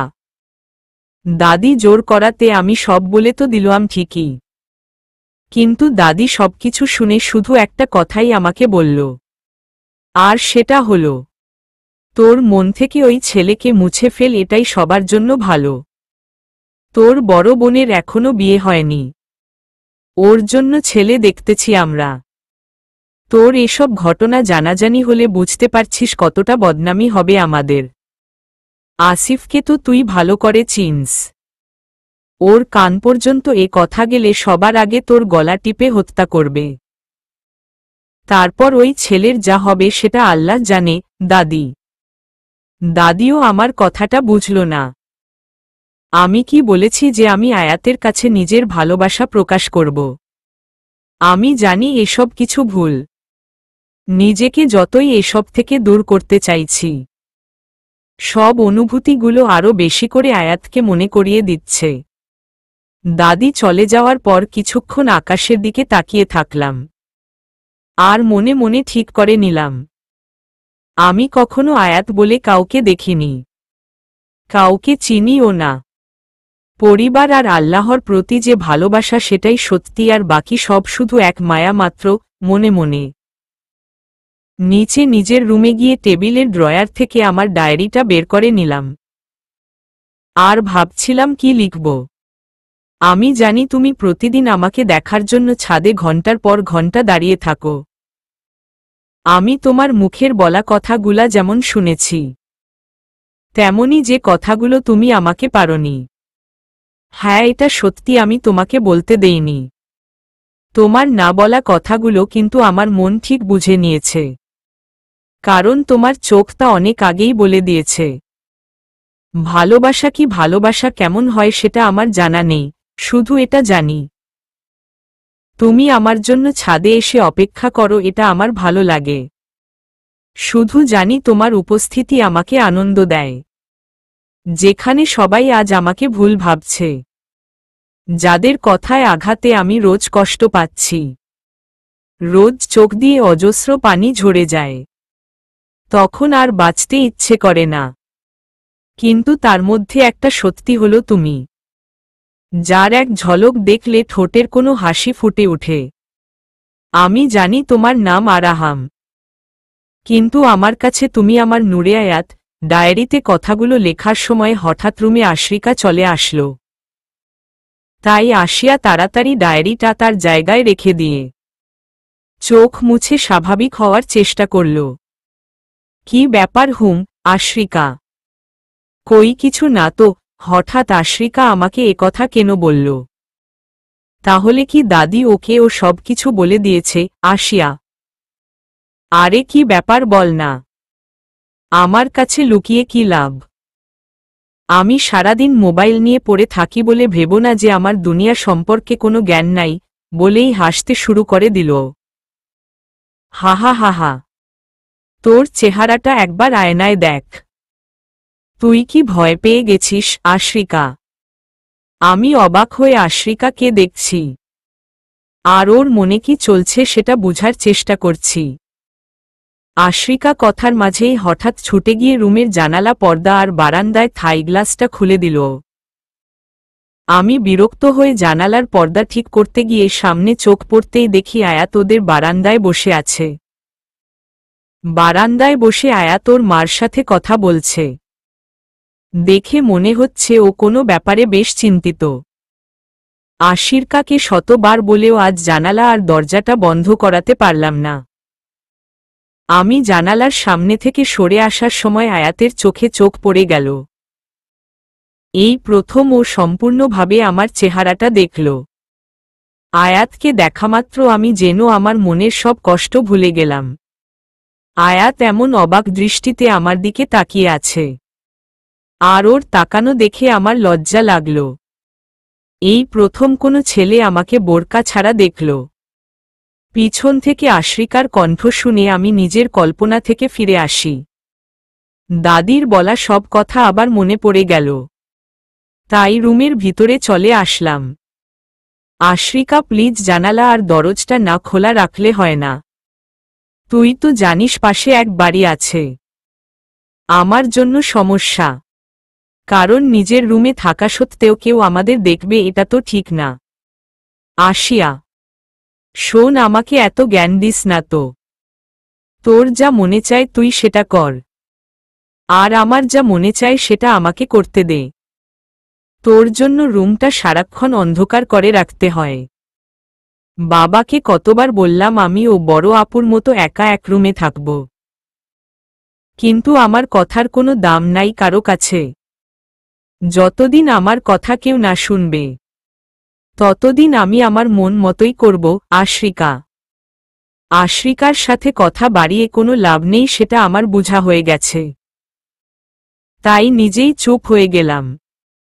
আজ কলেজ বন্ধ, তাই বাড়িতে থেকে মাকে সাহায্য করলাম। আরাহাম অস্থির হয়ে গেছে আসিয়াকে দেখার জন্য, ওর সাথে কথা বলার জন্য।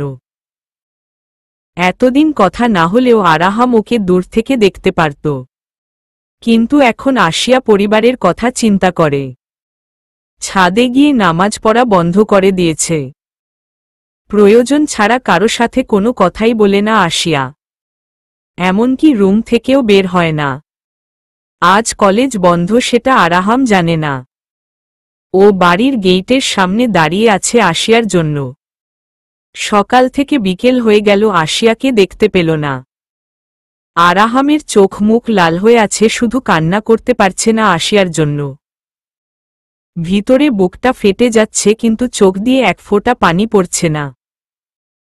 তখন আরাহাম দেখল আসিয়ার বান্ধবী পপিকে। পপি বাড়ির ভিতরে ঢুকবে, তখন আরাহাম পপিকে ডেকে বসল। এই যে শুনুন আরাহাম। পপি পিছনে ফিরে, আপনি কি আমাকে বলছেন? পপি, জি। একটু কথা ছিল আরাহাম। কি কথা বলেন? পপি, আপনি তো আসিয়ার বান্ধবী, তাই না? আপনার সাথে আমার খুব জরুরি কিছু কথা বলার ছিল। আরাহাম, জি। কিন্তু আপনি একথা কেন জিজ্ঞেস করছেন আমাকে? আর আপনি আসিয়াকে কিভাবে চিনেন? পপি, কিভাবে চিনি সেটা না হয় অন্যদিন বলবো। আপনি কি আসিয়াকে আমার হয়ে একটু বলবেন, ও যাতে আমার কথাটা একটু শুনে? আমি শুধু আমার মনের কথাগুলা ওকে বলতে চাই। তারপর আসিয়া যা বলবে আমি সেটাই করব। কিন্তু না বলা পর্যন্ত আমি শান্তি পাচ্ছি না। আরাহাম, আপনার মাথায় কি কোনো সমস্যা আছে নাকি? কি সব আবোলতাবোল বকছেন আপনি? আসিয়াকে আপনি দেখেছেন কখনো? নাকি ওর নাম কারো মুখে শুনেই পাগল হয়ে গেছেন? আপনার কথা শুনে আমার বুঝতে বাকি নেই আপনি ওকে কি বলতে চান। কিন্তু আমি আমার বান্ধবীকে খুব ভালো করে চিনি, তাই আপনার কোনো কথাই আমি ওকে বলতে পারবো না। সাহস যদি থাকে তাহলে নিজে বলে নিন। পপি, আসিয়া আমাকে ওর সামনে আসতে মানা করেছে, যার কারণে বাধ্য হয়ে আপনাকে এসব কিছু বলতে হচ্ছে। আসিয়ার মনে কি চলছে সেটা শুধু একবার জানতে চাই। আমি কোনো কিছুতে মন দিতে পারছি না। It's a request Araham. ওদের পরিবারে এসব কিছু জীবনেও মানবে না। আর আশিয়াকে আমি খুব ভালো করে চিনিত। ওর কাছে ভালোবাসা মহাপাপ। আর যদি ও আপনাকে নিজের মনে জায়গা দিয়েও থাকে, তাহলেও কোনো লাভ নেই, ও আপনার কাছে আসবে না কোনো দিন। যাই হোক, আমি কথা বলার চেষ্টা করব। পপি। আশিয়া নিজের রুমে বসে কোরআন পাঠ করছিল। তখনই পপি সোজা আশিয়ার রুমে ভিতরে ঢুকে যায় আর আশিয়ার পাশে বসে অপেক্ষা করতে থাকে কখন আশিয়ার কোরআন পাঠ শেষ হবে আর ও আরাহামের কথাটা আশিয়াকে বলবে। আশিয়া কোরআন শরীফ রাখতেই পপি আশিয়ার হাত ধরে টানতে টানতে ছাদে নিয়ে গেল। আশিয়া পপির এমন অদ্ভুত আচরণে খুব অবাক হল আর একটু বিরক্তও, কারণ দিনের বেলা এভাবে আশিয়াকে টেনে ছাদে নিয়ে আসছে। পপি, আসতে কি হয়েছে তোর? এভাবে আমাকে টেনে ছাদে আনার কারণটা কি? বলে পপির হাত থেকে নিজের হাতটা ছাড়িয়ে নিল আর ওড়না দিয়ে সমস্ত শরীরটা ভালো করে ঢেকে নিল। পপির সাথে কথা বলতে বলতে আশিয়ার চোখ আয়াতকে খুঁজছে। আশিয়া, কথা আছে তাই এখানে নিয়ে আসলাম। কারণ কথাটাই এমন ঘরে বলা যেত না, কেউ শুনলে সমস্যা সৃষ্টি হয়ে যাবে। পপি, কি এমন কথা বলবি তুই? বেশি একটা পাত্তা না দিয়ে। আশিয়া, পাশের বাড়ির ছেলে সম্পর্কে। পপি, পাশের বাড়ির কোনো ছেলে? পপির মুখে পাশের বাড়িটা শুনতাই আমার বুকে ধুক ধুক শুরু হয়ে গেল। পপি আয়াতের কথা বলছে না তো? আশিয়া, নাম তো আমি জানতে চাই নাই। এমন এক কথা বলছে আমার মেজাজ এমনিতেই খারাপ হয়ে গেছে। নাম জেনে কি করব? পপি, কি এমন কথা বলছে? আশিয়া, তার আগে বল, তুই কি ওই ছেলেকে চিনিস? আর কখনো কথা হইছে তোর সাথে? পপি। আশিয়া পপির কথার কোনো উত্তর না দিয়ে চুপ করে আছে, কারণ সত্যিটা বললে সমস্যার সৃষ্টি হতে পারে আর মিথ্যা তো আশিয়ার পক্ষে বলা সম্ভব না। তাই কোনো কথাই বলল না। কিরে, কিছু তো বল। ও, বুঝছি তুই ও আমার মতো অবাক হয়েছিস, তাই না? আমিও শুনে এই রকমই অবাক হয়েছিলাম, কারণ আমি জানি তুই এমন মেয়ে না। ওই ছেলে আমাকে কি বলে জানিস? পপি, কি? আশিয়া, বলে ওর নাকি তোর সাথে খুবই জরুরি কথা বলার আছে, যতক্ষণ না তোকে নিজের মনের কথা বলতে পারছে সে নাকি কোনো কিছুতেই মন দিতে পারছে না। পপি, ও আর কি বলেছে আয়াত? না বলতে চেয়ে ও আমার মুখ থেকে সত্যিটা সামনে চলেই আসলো। কি কথা জানার আগ্রহে আমার মুখ ফসকে আয়াতের নাম বেরিয়ে গেল। আমি চুপ হয়ে গেলাম আর মনে মনে এটাই ভাবতে লাগলাম, এখন যদি আমাকে পপি জিজ্ঞেস করে আমি ওর নাম কিভাবে জানি? আমি কি বলবো? যার জন্য মনে এক অন্যরকম ভালো লাগা নাকি ভালোবাসা সেটা আমি জানি না, শুধু জানি আয়াতের জন্য এক অনুভূতি আমাকে ওর দিকেই ধাবিত করছে। এটাই কি ভালোবাসা? পপি আমার দিকে কেমন একদৃষ্টিতে তাকালো আয়াতের কথাটা শুনতাই। আমি আল্লাহকে সবচেয়ে উপরে স্থান দিয়েছে আমার এই অন্তরে, আর যতই বিপদ আসুক কখনো আল্লাহ ছাড়া কারো সামনে মাথা নত করতে শিখায়নি আমার ইসলাম।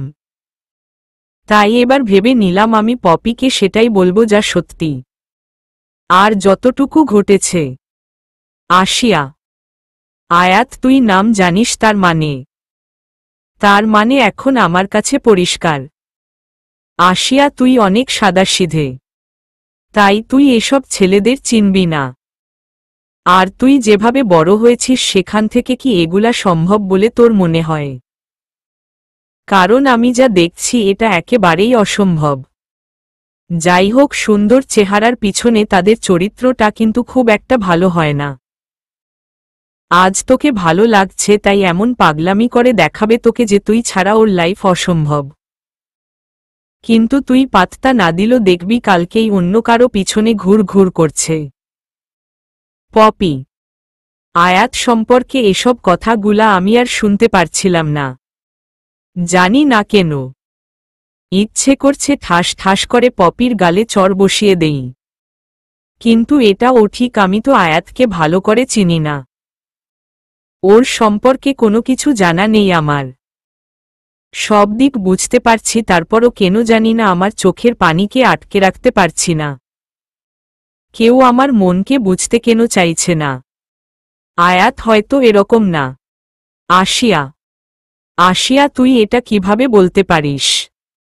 আর একটা কথা বল আমাকে, ওই ছেলে যদি এতই ভালো হয়ে থাকে তাহলে তুই ওকে নিজের সামনে আসতে নিষেধ কেন করেছিস? আশিয়া, আমি তোর শত্রু না। তুই ছোট থেকে এখন পর্যন্ত নিজের মন মতো কিছু করতে পারছিস। এমনকি কোনো সাবজেক্ট নিয়ে পড়বি সেটাও তোর বাবা তোকে ডিসাইড করে দিছে। পপি, পপি আমার চেয়ে ভালো এখন এই মুহূর্তে আমার পরিবারকে আর নিজেকে কেউ চিনে না। আয়াত কেমন সেটা আমি জানতে চাই না বলেই ওকে আমার সামনে আসতে নিষেধ করেছি। তোর কি মনে হয় না তোকে এসব বলে আমাকে বোঝানোর চেষ্টা করার দরকার নেই? এভাবে জীবন চালনা করার সিদ্ধান্তটা কিন্তু আমার পরিবার আমার জন্য বেছে দেয়নি, আমি নিজে নিজের জন্য বেছে নিছি। আর হ্যাঁ, আয়াত আমাকে এমন কিছু বলে নাই যাতে তোর বা অন্য কারো মনে হতে পারে যে ছেলেটা আমাকে ভালোবাসা বা আমি ওর জন্য দুর্বল। আয়াতের সাথে আমার শুধু 2 দিন দেখা হয়েছে, আর মানবতার খাতিরে আমি তাকে সাহায্য করেছি, বৃষ্টিতে, আর কিছু না। তুই এখন বাসায় যা বলে পপিকে রেখেই আমি নিজের রুমে চলে গেলাম। আশিয়া। রুমে এসে দেখি আশ্রিকা বারান্দায় কি যেন করছে। কি করছো ওইখানে, আশিয়া? একটা মুরগি পাইছি বুঝলি, তাই ভাবছি একটু মজা করব। আশ্রিকা। আশ্রিকা সবসময় এমন সব অদ্ভুত আচরণ করেই থাকে, তাই আশিয়া তেমন একটা পাত্তা দিল না। আরাহাম নিজের রুমে বসে আছে গিটার নিয়ে, জানালার পাশে, আর জানালার পর্দাটা সরানো। আশ্রিকা অনেকক্ষণ ধরে চেষ্টা করছে কিভাবে ও আরাহামের মনোযোগ আকর্ষণ করবে। প্রথমে রুম থেকে লাল আর নীল রঙের লেজার লাইট নিয়ে আসলো, আর এইটা দিয়ে আরাহামের চেহারায় আলো দিতে লাগল। কিন্তু আলোটা ঠিকমতো ওর চেহারায় গিয়ে পড়ছে না, কারণ এখন ভালো করে অন্ধকার হয়ে আসেনি চারপাশটা। তাই এবার ডায়েরির একটা কাগজে কিছু লিখে আরাহামের রুমের জানালা দিয়ে ছুঁড়ে মারল, আর চুপ করে আবার নিজের রুমের মধ্যে এসে বসে রইল। আরাহাম চমকে উঠল। কিছু তো একটা রুমের ভিতরে আসতে দেখলাম, কিন্তু কি? গিটারটা হাত থেকে রেখে পায়ের কাছে তাকাতেই দেখি একটা কাগজ, তাও মুড়ানো। কে মারল কাগজটা? কাগজটা হাতে নিয়ে দেখব কিনা সেটাই ভাবছিলাম, তখনই আম্মু রুমের ভিতরে চলে আসলো, আর কাগজটা হাতে তুলে নিয়ে আমার দিকে আজবভাবে তাকাতে শুরু করল। আম্মুর তাকানো দেখে আমি জানতে চাইলাম, কি হইছে আম্মু, তুমি আমার দিকে এভাবে কেন তাকিয়ে আছো? আরাহাম। আরাহাম, তুই কি আমাকে একটু শান্তি দিবি না নাকি? এই কাগজ আর পাথর নিয়ে খেলা করার বয়স এখনো আছে? ঘরটা নোংরা করে রাখছে। আম্মু, এটা আমি ফেলিনি, আমি তো নিজের গিটারটা হাতে নিয়ে বসেছিলাম, আর তখনই এটা জানালা দিয়ে আমার রুমের ভিতর এসে পড়ল। আমি এটাই দেখছিলাম, আর তুমিই আমার আগে এটা হাতে তুলে নিলে। আরাহাম। ও তাই? দাঁড়া, আমি দেখি কি আছে এর মধ্যে। কার আবার এত সাহস হয় আমার ছেলের রুমে ঢিল ছুঁড়ে মারে? আম্মু। কাগজটা খুলে আম্মু কি পড়ল সেটা তো আম্মুই জানে, কিন্তু আম্মু রুম থেকে যাওয়ার আগে আমার মাথায় হাত দিয়ে চুলগুলো আলতো করে নেড়ে দিয়ে গেল, আর হাসতে হাসতে বলল, পাগল ছেলে, এটা তোর জন্য আমার হবু বউ মা দিছে। কাগজটা খুলে দেখতেই আমার খুশির কোনো ঠিকানাই রইল না। এখন শুধু রাতের জন্য অপেক্ষা। আশ্রিকা কাগজটা ছুঁড়ে চুপ করে রুমে এসে বসে রইল। আর জানালার আড়াল থেকে লুকিয়ে দেখতে লাগল রুম থেকে কেউ বাহিরে আসে কিনা। আরাহাম ডায়েরির লেখা দেখে মহা খুশি। ও ভাবছে এটা আসিয়াই ওর জন্য লিখেছে। তাই মা রুম থেকে চলে যাওয়ার পর বারান্দায় এসে দাঁড়াল, কিন্তু আসিয়াকে কোথাও দেখতে পেল না। আরাহাম ভাবছে, যাকে নিয়ে এত চিন্তা ভাবনা মনে, তার কাছে নিজেকে এভাবে আড়াল করে রাখার মানেটা কি? তোমার চাঁদ মুখটা কি আমি কখনোই দেখতে পাব না? উফ, এই রাত কখন হবে? আশরিকা আরাহামকে অস্থির হয়ে বারবার বারান্দায় আসতে দেখে খুবই মজা পাচ্ছে। আশরিকাকে এরকম আজব আচরণ করতে দেখে আসিয়া আশরিকাকে আবার জিজ্ঞেস করল, আশরিকা, জানালার বাহিরে কি হচ্ছে? তুমি এমন করে লুকিয়ে কি দেখছ? আসিয়া, কিছু না, তুই তোর কাজ করো না। সত্যি বললে তো ভাষণ দেয়া শুরু করে দিবেন। কাউকে বিরক্ত করা ঠিক না। ব্লা ব্লা, তাই না বলাই ভালো। মনে মনে আশরিকা। রাত 10টা বাজে। আরাহাম ছাদে এসে আসিয়ার জন্য অপেক্ষা করতে শুরু করে দিল। আসিয়া এ ব্যাপারে কিছুই জানে না। তাই ও নিজের রুমে বসে 11টা পর্যন্ত কলেজের পড়া ঠিক করে। ডায়েরিটা ড্রয়ার থেকে বের করে হাতে নিল। প্রতিদিনের মতো নিজের মনের না বলা কথাগুলো লেখার জন্য ঠিক তখনই কারেন্ট চলে যায়। আর পাশের রুম থেকে আসিয়ার বাবা আসিয়াকে তাড়াতাড়ি বাড়িতে সুগন্ধি মোমবাতি দিয়ে আলোকিত করতে বলল। তাই তাড়াহুড়ো করে আসিয়া ডায়েরিটা বাহিরে রেখেই চলে গেল। আশরিকা আর একটু দুষ্টুমি করার জন্য আসিয়ার ডায়েরি নিয়ে আরাহামের রুমের জানালা দিয়ে ছুঁড়ে মারল। কিন্তু তারপরও ভিতর থেকে কেউ বাহিরে আসল না। ও ভাবছে, কি ব্যাপার, ছেলেটা বাহিরে আসছে না কেন? এমন তো না তখন ছেলেটা কাগজে লেখাটা সত্যি মনে করে ছাদে গিয়ে দাঁড়িয়ে আছে। আরে না না, এতক্ষণ পর্যন্ত তো অপেক্ষা করলেও কাউকে দেখতে না পেয়ে নিচে চলে আসার কথা। তাহলে রুমে কি কেউ নেই নাকি? তাড়াতাড়ি লেজার লাইটটা খুঁজে বের করল। সবুজ আর লাল লেজার লাইট দুইটা একসাথে আরাহামের রুমে মারল। তারপরও কেউ আসল না। মুড অফ করে। ছেলেটা কি বোকা রে বাবা! একটা মেয়ে সামনে থেকে মজা করছে আর ও পাত্তাই দিচ্ছে না। যখন মজা করে সেটার কোনো জবাব পাওয়া না যায় তখন খুব রাগ হয়। ধ্যাত, এ জীবনে আর ওর চেহারা দেখব না। সমস্ত বাড়ি মোমবাতি দিয়ে সাজানোর পর আসিয়া ছাদের সিঁড়ির সামনে এসে থেমে গেল। ছাদে যাওয়াটা কি ঠিক হবে? না না থাক, আজ ছাদে মোমবাতি না লাগালেও চলবে। নিচে নামার জন্য যখনই এক পা নিচে রাখল আরাহাম পিছন থেকে বলে উঠল, আমি কি কোনো হেল্প করতে পারি তোমাকে? আরাহাম। আসিয়া কণ্ঠটা বুঝতে পারেনি। ও মনে করেছে বাড়ির কেউ হয়তো না হয়ে গেছে। আর এতটুকু আমিই পারব। নিচের দিকে তাকিয়ে থেকে আসিয়া, ও আচ্ছা, লোডশেডিং হলে আইপিএস বেস্ট। তাহলে আর প্রতিদিন মোমবাতি লাগাতে হবে না। তোমার বাড়িটা তো বিশাল, সম্পূর্ণ বাড়িতেই মোমবাতি লাগানো হয়। আরাহাম। হুম। আসিয়া, আচ্ছা ঠিক আছে। কতগুলা মোমবাতি লাগে? আরাহাম। 2000 এর বেশিও হতে পারে। রুমের জন্য ছোট মোমবাতি আর বাহিরের জন্য বড়। কিন্তু আপনি এসব কেন জিজ্ঞেস করছেন? আপনি তো জানেন। বলে পিছনে ঘুরে আরাহামকে দেখতেই আসিয়ার হাত থেকে মোমবাতিটা নিচে পড়ে সাথে সাথে নিভে গেল। আপনি এখানে কি করছেন? ওড়নাটা নিয়ে মুখটা ঢাকার চেষ্টা করল, কিন্তু আজ আরাহাম ওর হাতটা ধরে ফেলল। কি হচ্ছে কি? আমার হাত ছাড়ুন বলছি। আর আপনি কি ভুলে গেছেন আমি আপনাকে কিছু বলেছিলাম? আর যদি ভুলে না থাকেন তাহলে কেন এসেছেন এখানে আমার সামনে? আসিয়া, কি হলো তোমার? এতক্ষণ তো বেশ সব কথার উত্তর দিচ্ছিলে, এখন এরকম আচরণের কারণটা কি? আরাহাম, কারণ আমি খেয়াল করতে পারিনি যে আপনি আমার পিছনে। আমি ভাবছি আমাদের বাড়ির কেউ।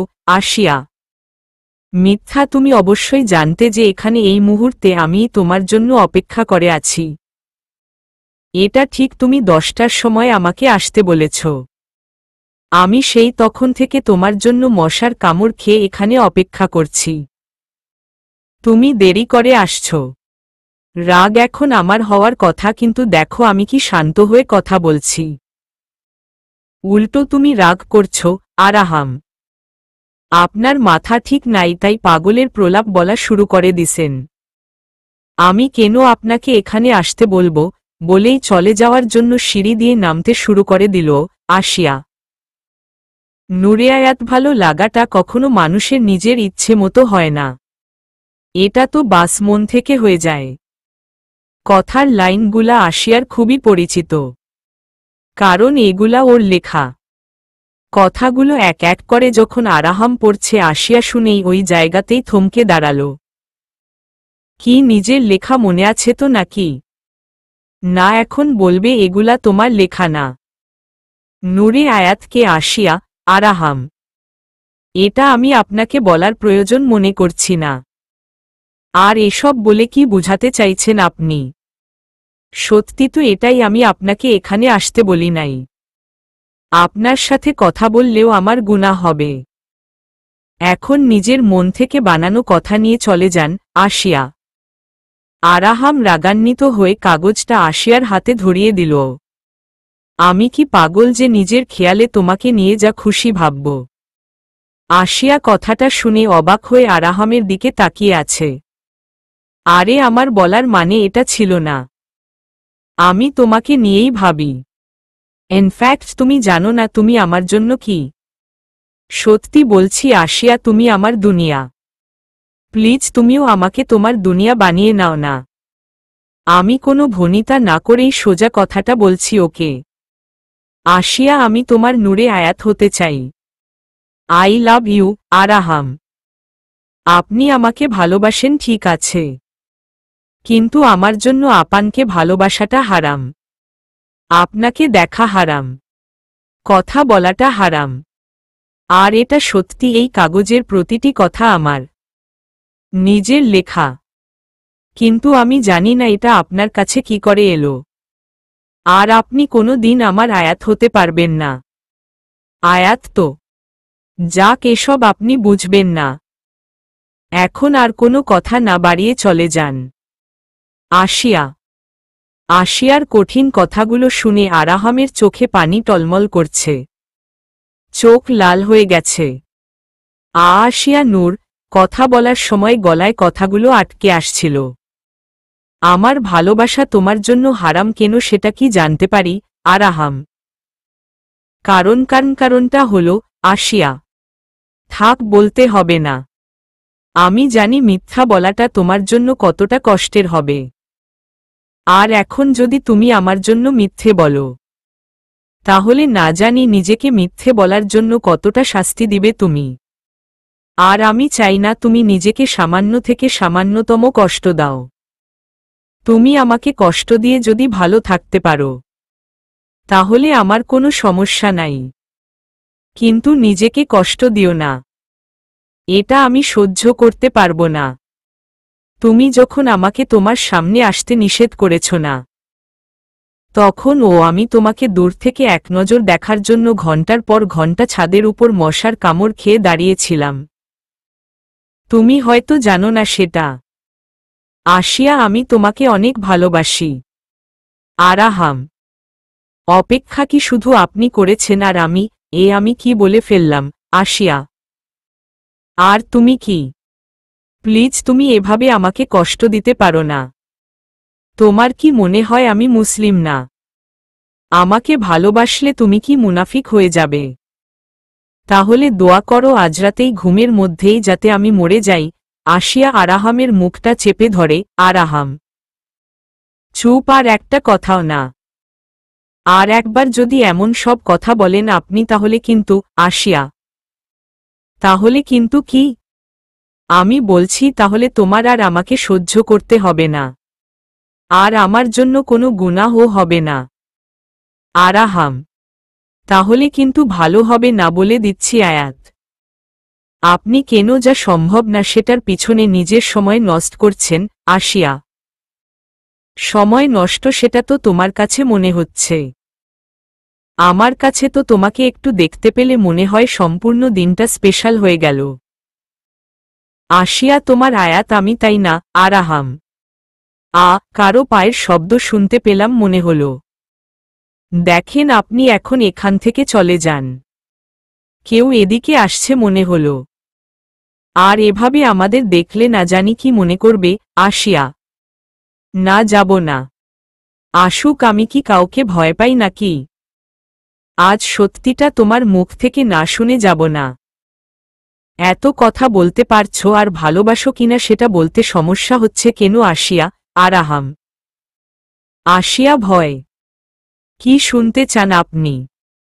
এটাই তো যে আমি আপনাকে ভালোবাসি কিনা। তাহলে শুনেন, আমি আপনাকে ভালোবাসি কিনা জানি না। শুধু এটা জানি আমি চাওয়া সত্ত্বেও আপনাকে ভুলতে পারছি না। সারাক্ষণ আমার মনে শুধু আয়াত আর আয়াত, মানে আপনি। আমি ছাদে যখন নামাজ পড়ি তখন আমার চেহারায় আলো এসে পড়ে, সেটা আর কেউ না আপনি করেন। সব জেনেও আমি কেন তারপরও এখানে আসি বুঝেন আপনি। আমার নামাজ শেষ হলে আপনি লুকিয়ে থেকে আমাকে দেখেন যতক্ষণ আমি চলে না যায়। আমি সেটাও জানি, কিন্তু আপনি কি জানেন যে আমি তখনও দরজার আড়াল থেকে যতক্ষণ না আপনি ছাদ থেকে নিচে নামেন ততক্ষণ আপনাকে দেখি। কেন দেখি তার উত্তর আমার জানা নেই। বলে সোজা সিঁড়ি দিয়ে নিচে নেমে গেল আসিয়া। আসিয়া, তুমি আমাকে এতটা ভালোবাসো তারপরও বুঝতে পারছো না। আজকে তুমি যে আমাকে কি খুশি উপহার দিয়েছ সেটা বলে বোঝানো যাবে না। মনে মনে আসিয়া নিজের রুমে গিয়ে বসে বসে এটাই ভাবছে, কে ছিল সিঁড়িতে যে ওর আর আরাহামের কথা শুনছিল। আসিয়া রুমে বসে এটাই চিন্তা করছিল যে সিঁড়িতে কে ছিল। আর ওদের কোনো কথা শুনতে পায়নি তো। আর তখনই আসিয়ার রুমের বাহিরে থেকে ওর বাবা ওকে ডাকল। নূর, বাবা। বাবার কণ্ঠ শুনে আসিয়া চমকে উঠে। জি বাবা, আসছি। খাট থেকে নেমে দরজার কাছে গিয়ে, বাবা তুমি আমাকে ডেকেছ? আসিয়া, কি করছো তুমি, বাবা? কই কিছু না, এমনিতেই বসেছিলাম। আসিয়া, আমার রুমে একটু আসো, তোমার সাথে কথা আছে। বলে সোজা নিজের রুমের দিকে হাঁটতে শুরু করে দিল। বাবা। আসিয়ার চোখে এখন থেকেই পানি ঝলমল করছে। ওর মনে ভয়, এখন বুঝি বাবা ওকে বকা দিবে আয়াতের সাথে ছাদে ছিল বলে। বাবা রুমে গিয়ে ইজি চেয়ারটা তেগিয়ে বসে চোখ বন্ধ করে দুলছে। আর আমি ভয় ভয় রুমের ভিতরে গিয়ে এক কোনায় দাঁড়িয়ে রইলাম, মাথাটা নিচু করে। মা বলে উঠল, উইখানে কেন দাঁড়িয়ে আছিস নূর, তোর বাবার কাছে এসে বসো। মা। জি, আসিয়া। আমি বাবার কাছে গিয়ে চুপ করে বসে রইলাম। আর বাবা কি বলবো সে কথা শোনার অপেক্ষা করতে লাগলাম। মনে মনে নিজেকে এটা সান্ত্বনা দিচ্ছিলাম যে ভুল করলে অপমান আর খারাপ কথা শুনতেই হয়। আজ আমি ভুলে করেছি, এখন সেই ভুলের শাস্তি যাই হোক আমি মাথা পেতে নিব। আসিয়া, বাবা। জি বাবা। আসিয়া, এমন কিছু কথা আছে যা তোমাকে না বললেই নয়। আসিয়ার কপালে চিন্তার ছাপ চলে আসলো যখন ওর বাবা কথাগুলা বলছিল। এটা ওর বাবা খেয়াল করল। আসিয়া, তুমি কি কোনো কারণে চিন্তিত নাকি? কলেজে সব ঠিক চলছে তো নাকি? বাবা। নিজেকে সামলে নিয়ে, কই কিছু হয়নি তো, কলেজে কোনো সমস্যা নেই। আসিয়া, ঠিক আছে। তুমি তো এই বাড়িতে সবার চেয়ে একটু আলাদা, তাই তোমাকে ডেকে আমার এই কথাগুলো বলা উচিত বলে আমি মনে করি। আর বাবা হিসেবে আমার তোমার কথাও ভাবতে হবে, তাই তোমাকে ডেকেছি তোমার মার সামনেই কিছু কথা বলবো বলে। বাবা। যা ভেবেছিলাম তাই হল। বাবা আয়াতকে দেখে ফেলেছে, তাই তো এখন এসব বলছে। এর আগে এমন কিছু ও তো এই পরিবারের কেউ করেনি। নিজের উপর এখন কেন জানি খুব রাগ হচ্ছে এটা মনে করে যে আমি কেন আয়াতের সাথে কথা বলে সবার চোখে এমনকি নিজের চোখে ও নিজেকে ছোট করলাম। আমার এত দিনের মান সম্মান সব শেষ করে দিয়েছি আমি নিজেই। বাবাকে আমার সরি বলা উচিত। এটাই ঠিক। আর কোনো দিন আমি আয়াতের সাথে কথা বলবো না। এমনকি ও আমার সামনে থাকলে ওর দিকে এক নজরও তাকাবো না। মানে বাবা। আমি আসিয়া। নূর, আমি যা বলছিলাম, কাল তোমার বড় বোনকে দেখতে আসবে ছেলে পক্ষ। বাবা। বাবার মুখে যখন শুনলাম বড় আপিকে দেখতে আসার কথা তখন নিজেকে খুব রিল্যাক্স মনে হলো। বাবা এজন্য আমাকে ডেকেছে আর আমি না জানি কত কি আগে পিছে সব চিন্তা করে মাথাটা ব্যথা করছিলাম। মনে মনে আল্লাহকে হাজারবার শুকরিয়া জানালাম। কিন্তু তখন যে আমি পায়ের শব্দ শুনতে পেলাম। এইটা কি ছিল? যাই হোক, এখন আর কিছু চিন্তা করে এই খুশির সময়টাকে খারাপ করতে চাই না। নূর, তুমি কি আমার কথা শুনছ? বাব। হ্যাঁ বাবা, মনে মনে খুব হাসি পাচ্ছে। এটা ভেবে যে আয়াতকে শুধু আমি 3 দিন সামনে থেকে দেখেছি। কথা যা হইছে সেটা ও খুব কম, আর সব ছিল ওকে আমার কাছ থেকে দূরে যাওয়ার কথা। কোনো ভালো লাগা আর ভালোবাসাটা না মুখে বলতে পেরেছি আর না চোখের ভাষায় বুঝাতে পেরেছি। আমি নিশ্চিত ও সবসময় আমার চোখে নিজের জন্য জায়গা খুঁজেছে, নিজের জন্য ভালোবাসা খুঁজেছে, কিন্তু তার বদলে ও শুধু আমার চোখে লোক লজ্জার ভয় আর আল্লাহকে জবাব দেবার ভয় ছাড়া আর কিছু দেখেনি। ভালোবাসা নেই আমাদের মধ্যে, তারপরও কেউ দেখেছে কিনা সেটা চিন্তা করে আমি শান্তি পাচ্ছিলাম না। আসিয়া। ছেলেরা অনেক বড়লোক, আর পরিবারে তেমন কোনো ঝামেলা নাই। 2 ভাই 1 বোন, আর বোনের বিয়ে হয়ে গেছে কিছুদিন আগে। ছেলেই সবার ছোট, আমেরিকা থেকে আসছে 7 দিন হলো। এখন বিয়ে করে বউ সাথে করে নিয়ে আবার আমেরিকা চলে যাবে বলল। তাই তারা সবকিছু একটু তাড়াতাড়ি করতে চায়। বাসায় কাল এত লোকজন আসবে, তোমার কোনো সমস্যা হবে না তো? বাবা। না বাবা, আমার কোনো সমস্যা হবে না। আসিয়া। মহিলারা ও আসবে আর মেহমান সম্পূর্ণ বাড়ি ঘুরে দেখতে চাইবে। তখন আমরা তো কাউকে না করতে পারবো না। তোমার রুমে ও যেতে পারে। তাই বলছিলাম, তোমার যদি সমস্যা হয় তুমি কাল তোমার চাচার বাড়িতে সন্ধ্যা পর্যন্ত থেকে আসো। রাতে আসিফ তোমাকে গিয়ে নিয়ে আসবে। বাবা। জি ঠিক আছে বলে আমি নিজের রুমে চলে আসলাম। রুমে আসতেই জানি না আমার কি যেন হয়ে গেল। আমি কখনো এরকম কিছু করিনি।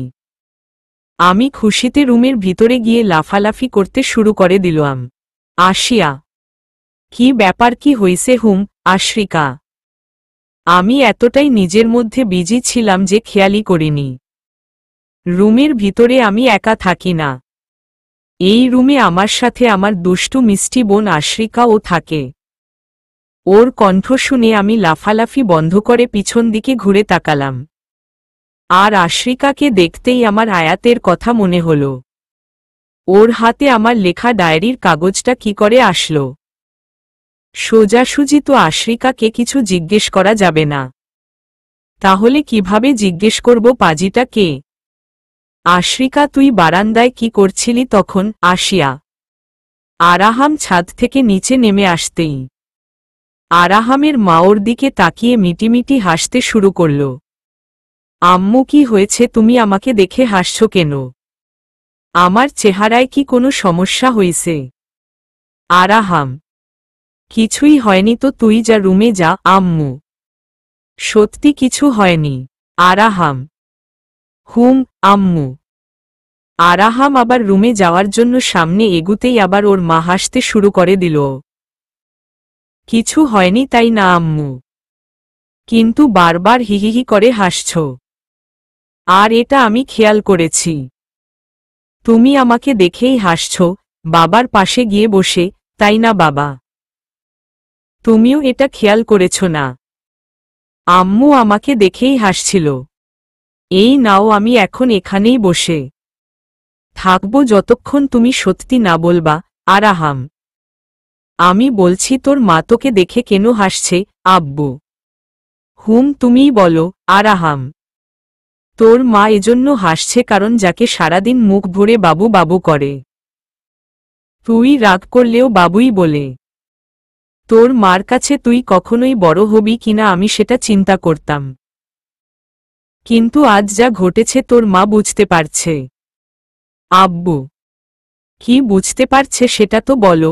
আরাহাম, বুঝতে পারছে যে তার বাবু এখন বড় হয়ে গেছে, তার জন্য আজকাল জানালা দিয়ে শুধু প্রেমপত্র না, সম্পূর্ণ প্রেমের ডায়েরি আসে বলে বাবা ও হাসতে লাগল।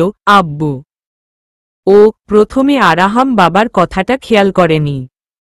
কিছুক্ষণ চুপ করে থাকার পর, কি বললা, এটা কি সত্যি? আরাহাম, হুম আব্বু। ওয়াও, খুশিতে লাফিয়ে উঠল। আম্মু, কি বলছিলাম? হুম, তোমার ছেলে না এখন ছোট নাই, বড় হয়ে গেছে আর তোমার জন্য সুন্দরী একটা বোরকাওয়ালি খুঁজে বের করছে। এখন তো আর বাবু বলবা না আমাকে? মার গলা জড়িয়ে ধরে আরাহাম। না, এখন আমি বাবু বলবো না। বাবু বলার মানুষ তো তুমি নিজেই খুঁজে ফেলেছ। যাও নিজের রুমে যেয়ে দেখো, ডায়েরিটা আমি তোমার পড়ার টেবিলে রেখেছি। আর একটা কথা, আমার বোরকাওয়ালি বউ মাকে বলো এরপর যাতে তোমার মোবাইলে লাভ মেসেজ করে কথা বলে, এভাবে জানালা দিয়ে কাগজ পাথর ছুঁড়ে না মারে আর না ডায়েরি। আরাহাম মেয়েটা অনেক চঞ্চল, তাই না রে?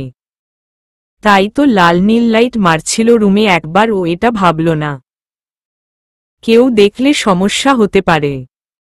আম্মু, কি বলছো তুমি? আম্মু চঞ্চল আর আমার আশিয়া মোটেও না, ও তো খুব শান্ত আর কি সুন্দর আস্তে করে কথা বলে।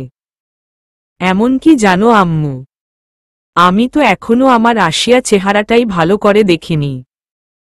সব সময় বোরকা আর বোরকা না থাকলে ওড়না দিয়ে নিজেকে সম্পূর্ণ ঢেকে রাখে। আজকের কথাই বলি, আজ যখন আমি ওদের বাড়ির ছাদে গেলাম ও শব্দ পেতেই ওড়না দিয়ে বড় নিজের অর্ধেক মুখ ঢেকে নিল। কথা বলার সময় আরাহামের রুমে আবার কিছু পড়ার শব্দ শুনতে পেল সবাই। আম্মু, একটা শব্দ হলো না, শুনতে পাইছ? আরাহাম, হুম। আমরা আর শুনে কি করব? যা তুই রুমে যা, বলে মিটিমিটি হাসছে আম্মু। আশিয়া, তুই কি ভাবছিস? নিশ্চয়ই এটা ভাবছিস তোর লেখা কাগজটা পাশের বাড়ির ছেলের হাতে কি করে গেল। আশ্রিকা। আশিয়া অবাক হয়ে গেল আশ্রিকার কথা শুনে। ও মনে মনে এটাই ভাবছে, ও কি করে বুঝলো আমি কি নিয়ে ভাবছি? হুম, কিন্তু তুই কি করে বুঝলি? আশিয়া, কারণ আমি ছাদে উঠার সময় ওই ছেলেকে বলতে শুনেছি। আশ্রিকা, কি বলতে শুনেছিস? চমকে উঠে আশিয়া। ওই ছেলেটা তোকে বলছিল এই কাগজটা তোর কিনা। দেখ, তুই রাগ করিস না, আমি অন্ধকারে খেয়াল করিনি, তাই আমার ডায়েরির বদলে তোরটা হাতে চলে আসছে। আর তাড়াহুড়োর এইটা থেকেই কাগজ ওই বাড়িতে। সরি। ও, আরেকটা সমস্যা হইছে। আশ্রিকা, কি? আশিয়া, তোর ডায়েরিটাও এখন ওই বাড়িতে। কি করব বল? টাইম পাস করার কিছুই পাইতেছিলাম না, তাই দুষ্টুমি করতে চাইছিলাম, কিন্তু ওই পাজি পচা ছেলে কোনো ভাও দিল না। আশ্রিকা, কি? এটা তুই কি করছিস?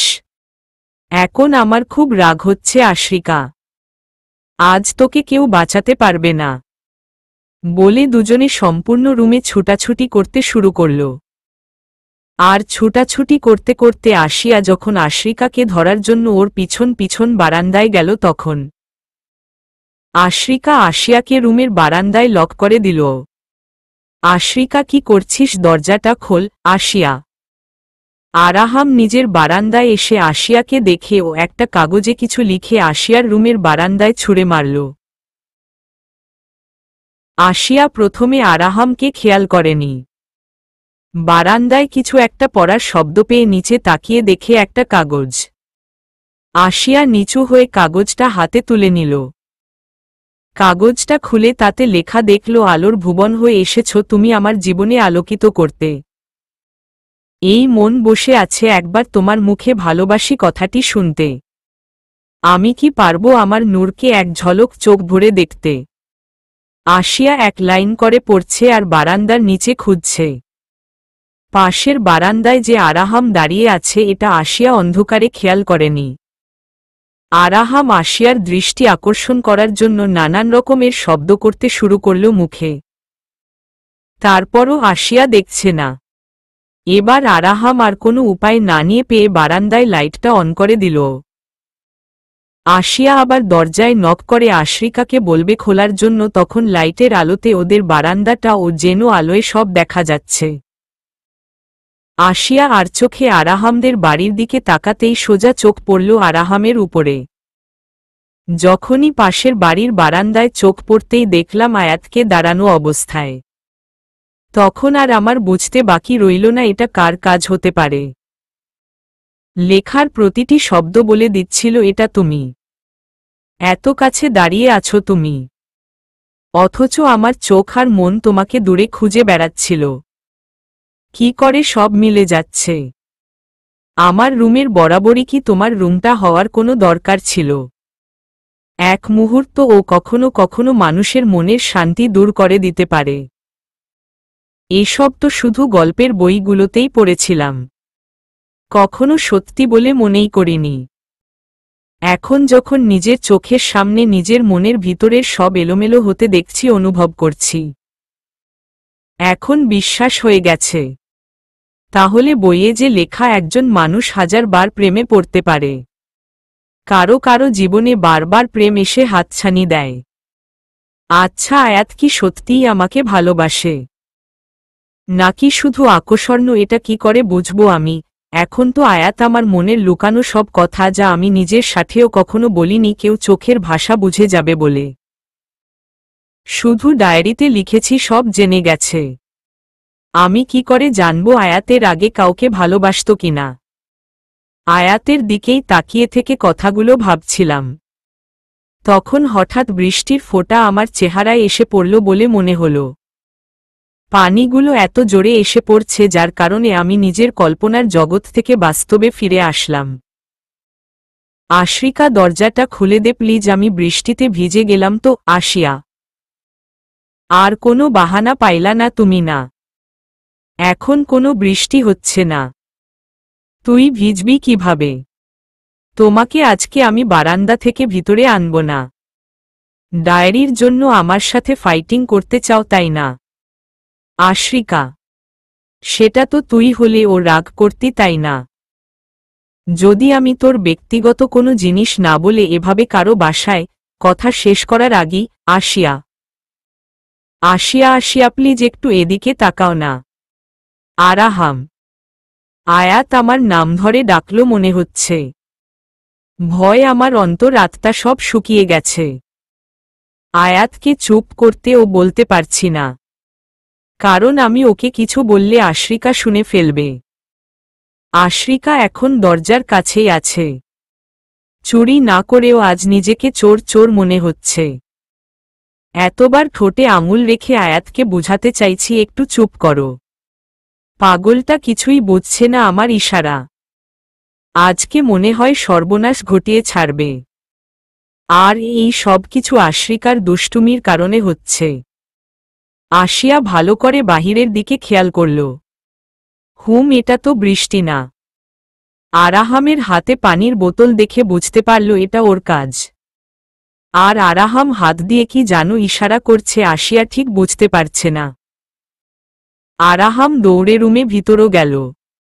আসিয়া, তুই কি ঘুমিয়ে পড়লি নাকি? দরজা খুলে হালকা ফাঁকা করে। সরি, আমি অন্ধকারে বুঝতে পারিনি এটা তোর ডায়েরি। আমি ভাবছি আমার। আর শোন, তোর ডায়েরিতে কি বা এমন গোপন আছে যে কেউ জানলে সর্বনাশ হয়ে যাবে? তোর আরও আমাকে শুকরিয়া বলা উচিত।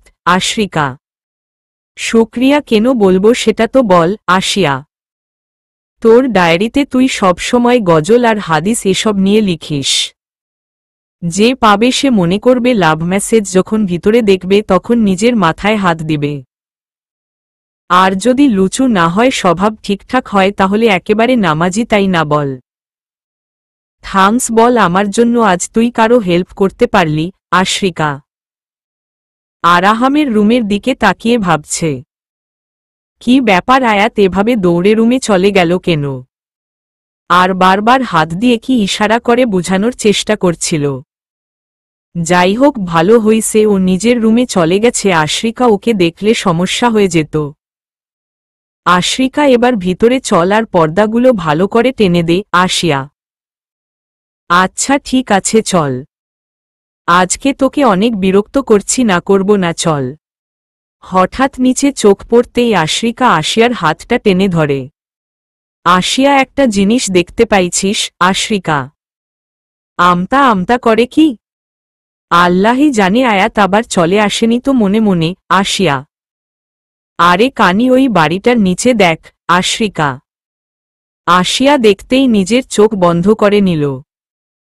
ছি ছি, তোকে না বলছি এসব, তোর চোখে পড়লেও চোখ নামিয়ে সেখান থেকে সরে যাবি, আর আমাকে ও দেখাবি না, বলেই রুমে চলে আসলো আসিয়া। আশরিকা রুমে এসে পলিথিন ব্যাগ খুঁজতে শুরু করল। কি খুঁজছিস এখন? আসিয়া পলি ব্যাগ। আসিয়া বের করে দিল। আশরিকা কি করবি এটা দিয়ে এখন? আসিয়া মজা দেখাবো বেটাকে, এভাবে বাড়ির আশেপাশে হিসু করে পরিবেশটা নোংরা করার শিক্ষা দিব, বেটা সারা জীবন মনে রাখবে। তাই এটাতে পানি ভরে নিলাম। আশরিকা ছি, এমন করার কোনো দরকার নেই, লোকটার লজ্জা নাই বলে কি তুই এমন করবি? বাদ দে, শিক্ষিত হলে তো আর এমন কাজ করত না। আসিয়া না, বাদ দিব না, আজকে শিক্ষা দিল, আমাদের বাড়ির আশেপাশে অন্তত এরকম করার সাহস পাবে না। আশরিকা কথাগুলা বলেই সোজাসুজি বারান্দায় চলে গেল, আর বারান্দায় গিয়ে সোজা পানির পুলটাটা ছুঁড়ে মারল লোকটার উপরে। আর তখনই আরাহাম এসে আশরিকাকে দেখে ফেলে, আরও মনে করে এটা আসিয়া। আরাহাম আশরিকাকে আসিয়া মনে করে। ও এমন এক দৃশ্য দেখে সম্পূর্ণ অবাক হয়ে আশরিকার দিকে তাকিয়ে জোরে বলে উঠল, তুমি তো দেখছি অনেক দুষ্টু, তোমার এই সাইড কখনো দেখব সেটা কল্পনাতে ও ভাবিনি। আরাহাম ও আচ্ছা, তো কি ভাবছেন শুনি? এতে আমার কোথায় ভুল ছিল? আমি তো লোকটাকে একটা শিক্ষা দিতে চাইছি যাতে আর এমন কিছু না করে। আর ইউ এত জ্ঞান দিচ্ছেন কেন আমাকে, তাও ফ্রিতে? ঘটনাটা কি? সুন্দর কিউট মেয়ে দেখলেই কি প্রেম প্রেম ভাব আসে মনে, বলে হাসতে শুরু করে দিল আশরিকা। মাশাল্লাহ, ক্যা বাথে লাড়কি, যতই দেখছি ততই মুগ্ধ হচ্ছি। আচ্ছা ওয়েট, তোমাকে কিছু দেয়ার আছে, বলে একটা কাগজ ছুঁড়ে মারল আরাহাম। কি? কাগজটা খুলে দেখল ওইটাতে একটা মোবাইল নাম্বার লেখা, আর এটা যে ওর নাম্বার সেটা আশরিকার বুঝতে বাকি নেই। আশরিকা মনে মনে ভাবছে এই কাগজটা কি ও ফেলে দিবে? আবার ভাবল না, রেখে দেই, যখন গেম খেলতে ভালো লাগবে না তখন একটু মজা করা যাবে, চিন্তা করে কাগজটা রেখে দিল আশরিকা। দেখে নিশ্চয়ই বুঝতে পারছ। আরাহাম বলে নিজের রুমে চলে আসার জন্য পা বাড়াতেই আশরিকা, ওই তুমি কিন্তু কিছু ভুলে যাচ্ছ, তোমারটা দাও। আরাহাম আমারটা দিব, ওকে একটু ওয়েট করো কেমন, আমি আসছি, বলে হাসতে হাসতে রুমে ভিতরে চলে গেল। তারপর যখন বারান্দায় আসলো, আরাহাম কিছু বুঝে ওঠার আগেই আশরিকা বরফের কিউবগুলা পাশের বারান্দায় আরাহামের উপরে ছুঁড়ে মারতে শুরু করে দিল। আশরিকা কি করছ? আওয়াই থামো বলছি, আমি ব্যথা পাচ্ছি তো। মোবাইল নাম্বার বলছি আর তুমি বরফ ছুঁড়ে মারছ। আরাহাম এই যে মিস্টার, এটা তোমার গিফট। ওকে আশরিকা এই যে না, তোমার আয়াত, এই নামেই তো তুমি আমাকে ডাকো। আরাহাম আয়াত ওকে আয়াত গিফট ভালো লাগছে। আরও লাগলে বলো ওকে। বরফ কেন দিলাম জানো আশরিকা? কেন? আরাহাম, মনে হলো আমার মতো সুন্দরী মেয়ে দেখে তোমার গরম লাগানা শুরু হয়ে যায়। আর গরমে যদি অজ্ঞান হয়ে যাও তাই বরফ দিয়ে কুলকুল করে দিলাম। আচ্ছা আয়াত, আবার পরে কথা হবে কেমন? আশরিকা, আসিয়া কালকের জন্য একটা ড্রেস ব্যাগের মধ্যে রেখে দিল। আর কি নিবে সেটা ভাবতে লাগল।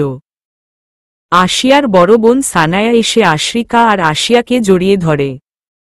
আমার না খুব ভয় করছে, না জানি কাল কি হবে। সানায়া, ভয় কেন পাচ্ছ? ছেলের পরিবার তোমাকে দেখতে আসছে, এতে ভয় পাওয়ার কি হলো? আশরিকা, আমি জানি কাল শুধু দেখতে আসছে, কাল বিয়ে না, তারপরও কেমন জানি ভয় লাগছে। কি না কি জিজ্ঞেস করে জানতে চাইবে? সানায়া, আপু তোমার টেনশনটা আমি বুঝতে পারি। আশরিকা আসিয়ার কথা শুনে হেসে উঠল। কি তুই হাসছিস কেন? আমি কি কোনো হাসির কথা বলেছি? এত সিরিয়াস একটা কথা চলছে আর তুই? আসিয়া, আর আমি কি হাসি পাইলে কি করব? তুই এমনভাবে বললি আপুকে মনে হয় তোর সাথে এমন ঘটেছে। আশরিকা, না ঘটলেও বুঝতে পারি। আপু কি ভাবছে এখন? অপরিচিত সব লোকজন কি জিজ্ঞেস করবে? পছন্দ করার একটা ব্যাপার আছে। আপু তুমি চিন্তা করো না, আমার মন বলছে সব ঠিকই হবে। আর তুমি এত কিউট, সবাই দেখতেই পছন্দ করে ফেলবে। তোমার উপর থেকে চোখ সরাতে পারবে না। আসিয়া, তোর সাথে কথা বলে একটু টেনশনটা কম লাগছে।